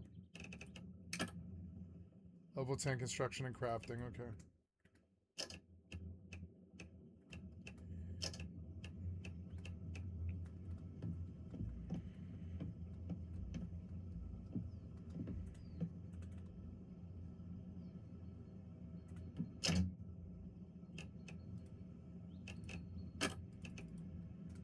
I love this game. I really do. I don't know if I want to run it on GeForce now. I think I want to run it on my computer and not have it, on my computer and not have it block me.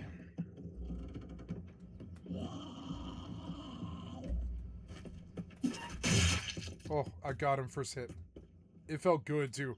I actually don't mind the melee. Some other people did, but I don't think I mind it.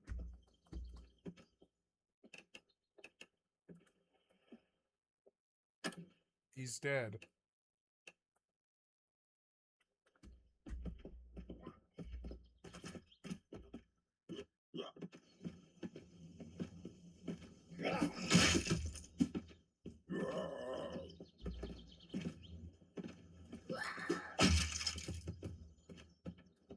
I like that more than Zomboid.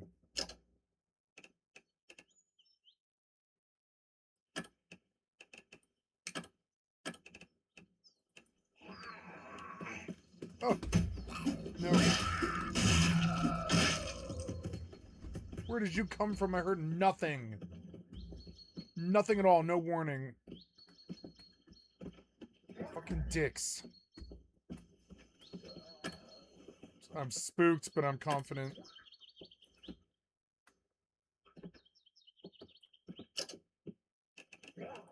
Who's she? A Jin.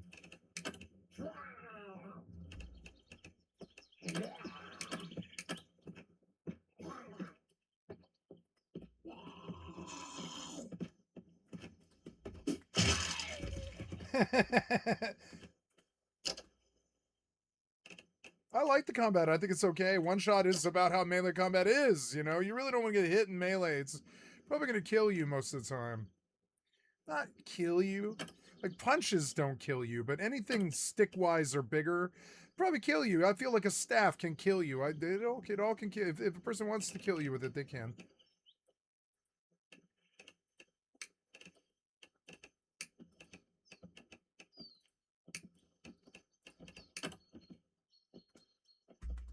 What's that sound? You know, I think the music might be pretty good. Let's turn it back on. But turn it down, like probably to like 30.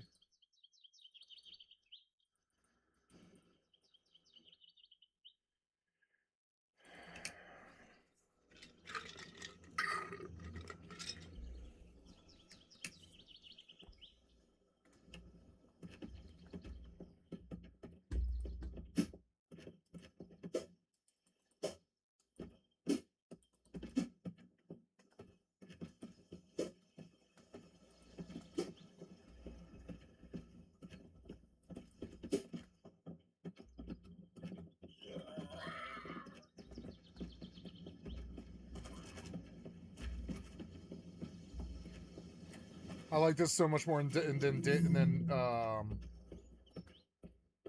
7 days.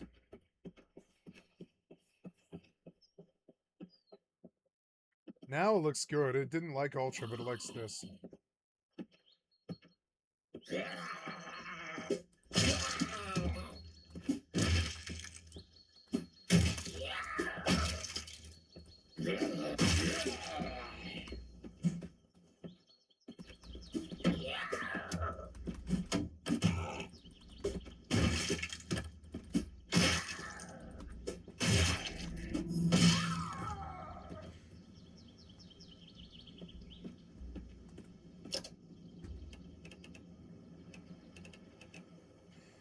Pimple ass triple IPA.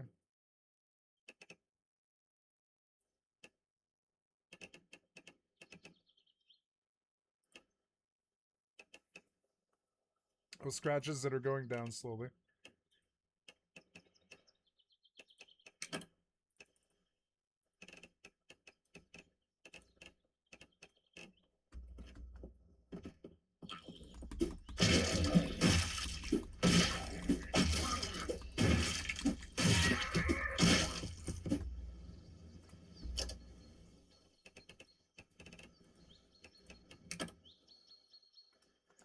Oh, I'm dehydrated. I'm gonna go back into the house and drink. Oh, that's not so good.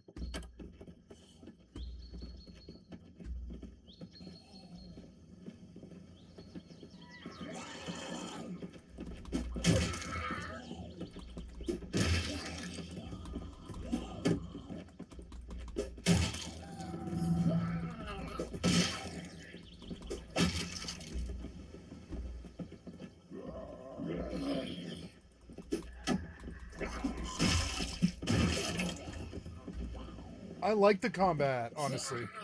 I think I like it more than Mortal. More satisfying, it's weird.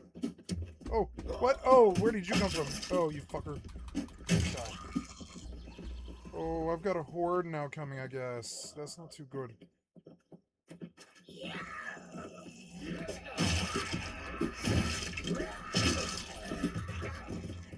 I've got bandages, I can actually fight them, I think.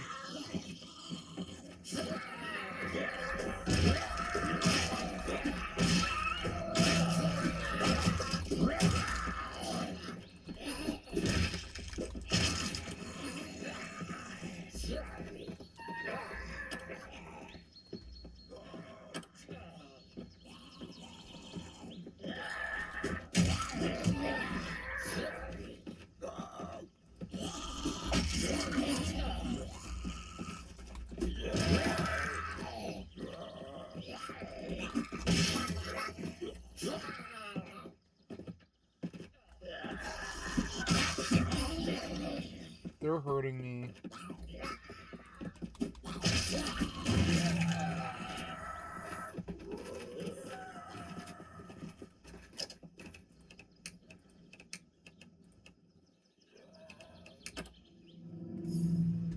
Nice, I got medical.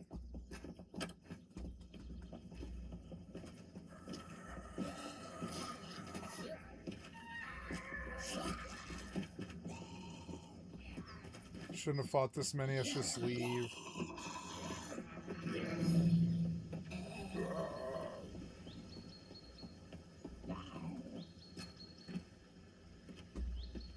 The blue house is where I live, I gotta remember. Blue house is me, blue house.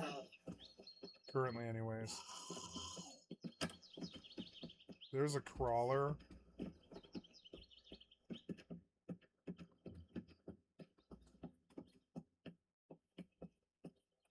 If I pause, yeah, I can't pause, huh? Settings. Let's try the preset lower. On TAA or TSR, actually. TSR or TAA? TAA?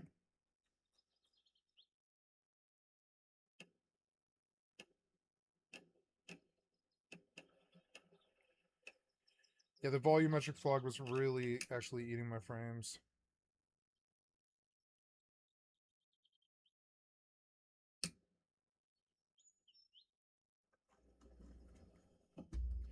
There's a real latency. There's a real latency in frames.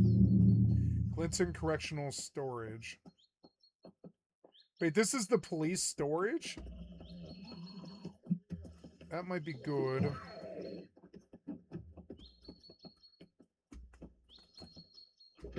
I like this game more than Zomboid. Way, way, way more than Zomboid. And it's $17. Best 17 bucks I ever spent, hands down. Get it now before it's 60. I'm in excruciating pain. I'm gonna take a basic painkiller. I'm dehydrated. But I think I do have something for that. We'll take beef broth.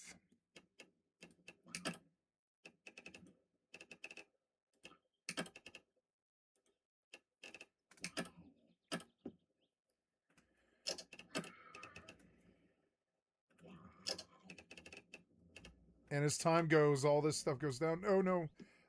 Get out. Oh.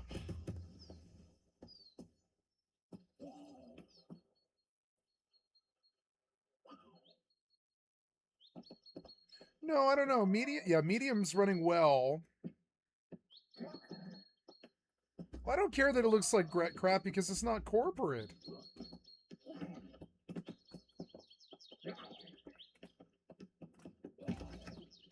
This place might be a bit advanced. I see something like 50 Zeds on the screen right now.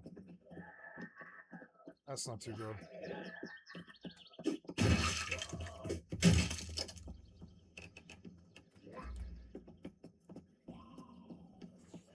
I think I better get away. I don't know. I feel like if I can just run in here and take a look.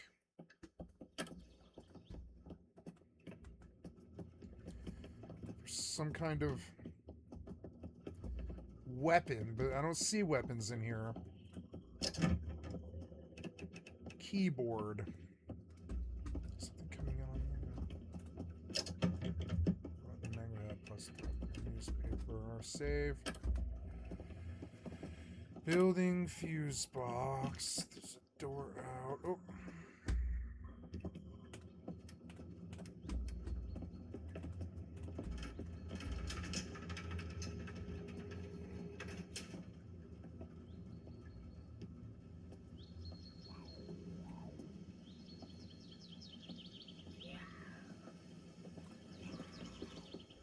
Locked.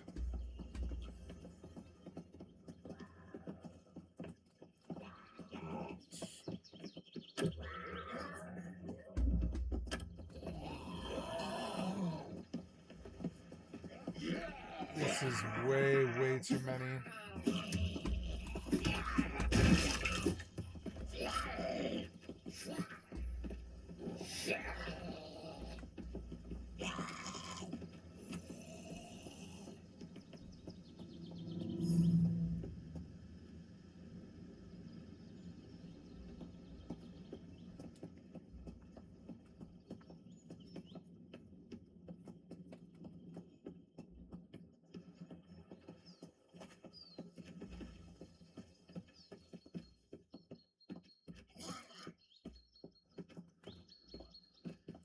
$12 I should go to bed.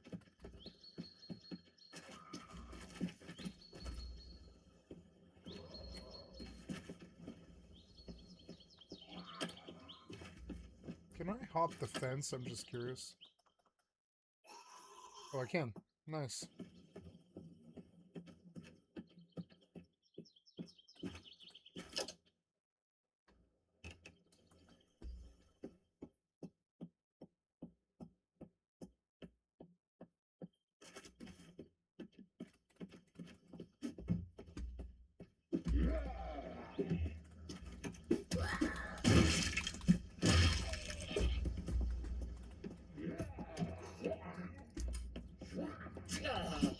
This house has power. This is where we'll live.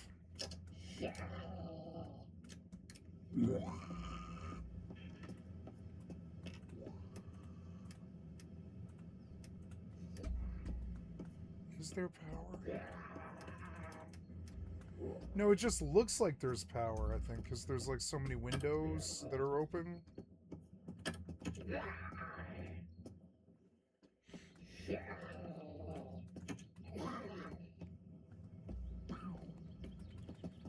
Garage table, plastic container, shelf. Oh no, is the garage busted? Yeah, the garage is completely missing.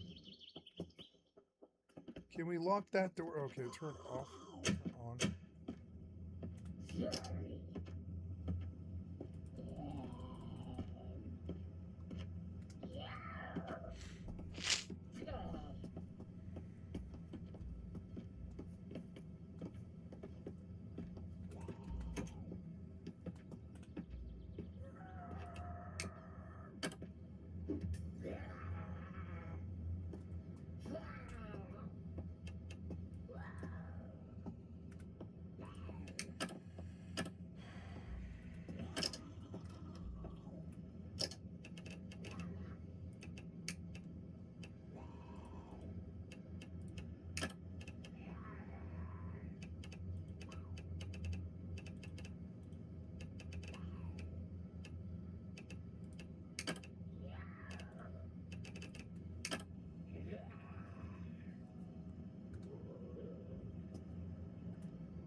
So there's like monuments.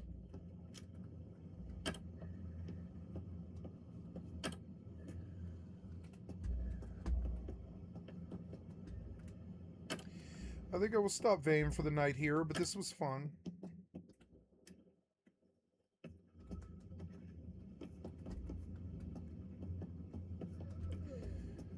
No, there was no power in this house.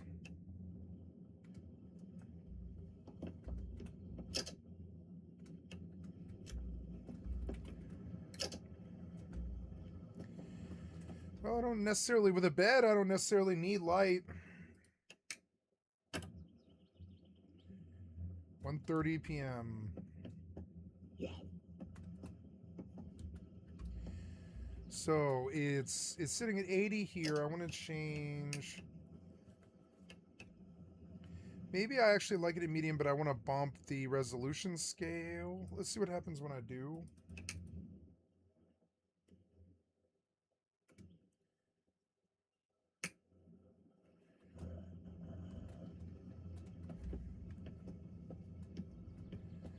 Game looks better, and I didn't really lose any frames. Oh, wait, yeah, I did. I lost frames. I don't think it matters. Everything looks way, way better.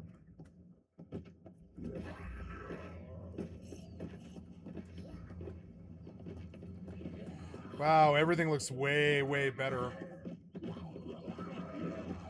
A lot of zombies have found me. I don't really want them to break the door.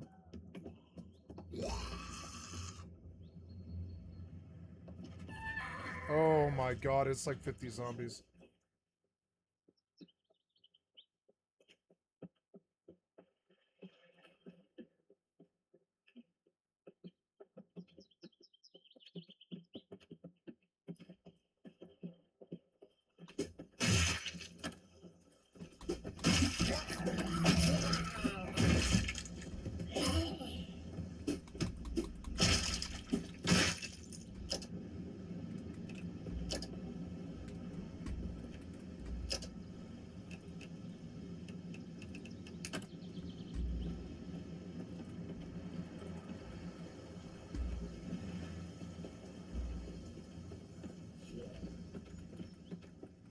Turning the resolution scale up a lot, like, really helped.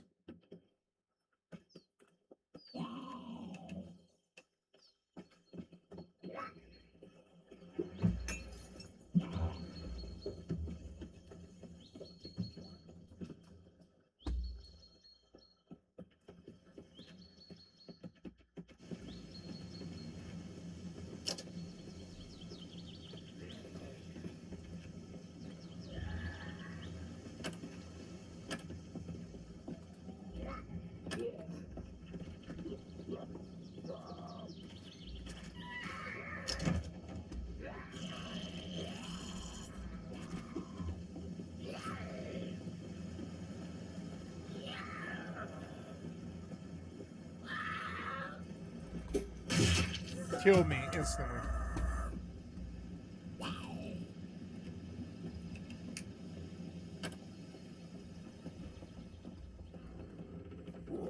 Ooh.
I think I better turn the resolution scale down. It's like really fucking lagging.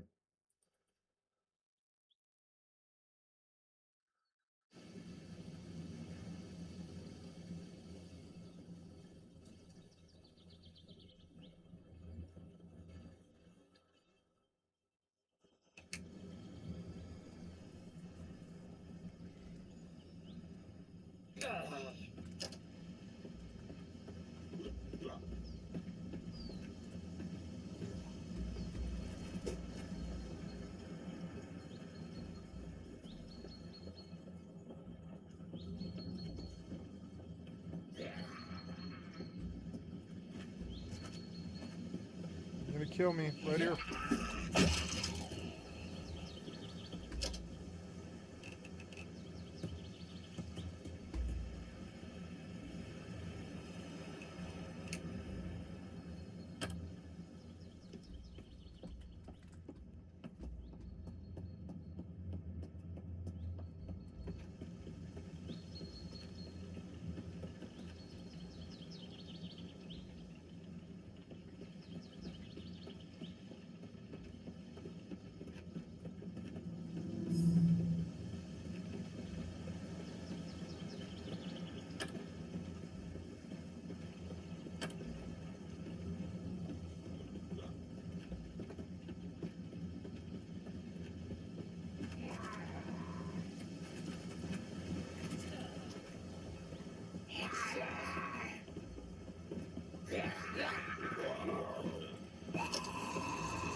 I lost my bag, I think, which is so annoying.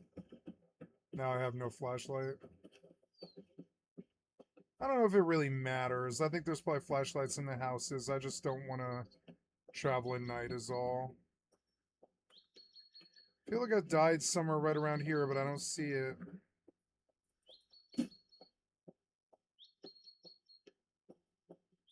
Yeah, I just plain don't see it.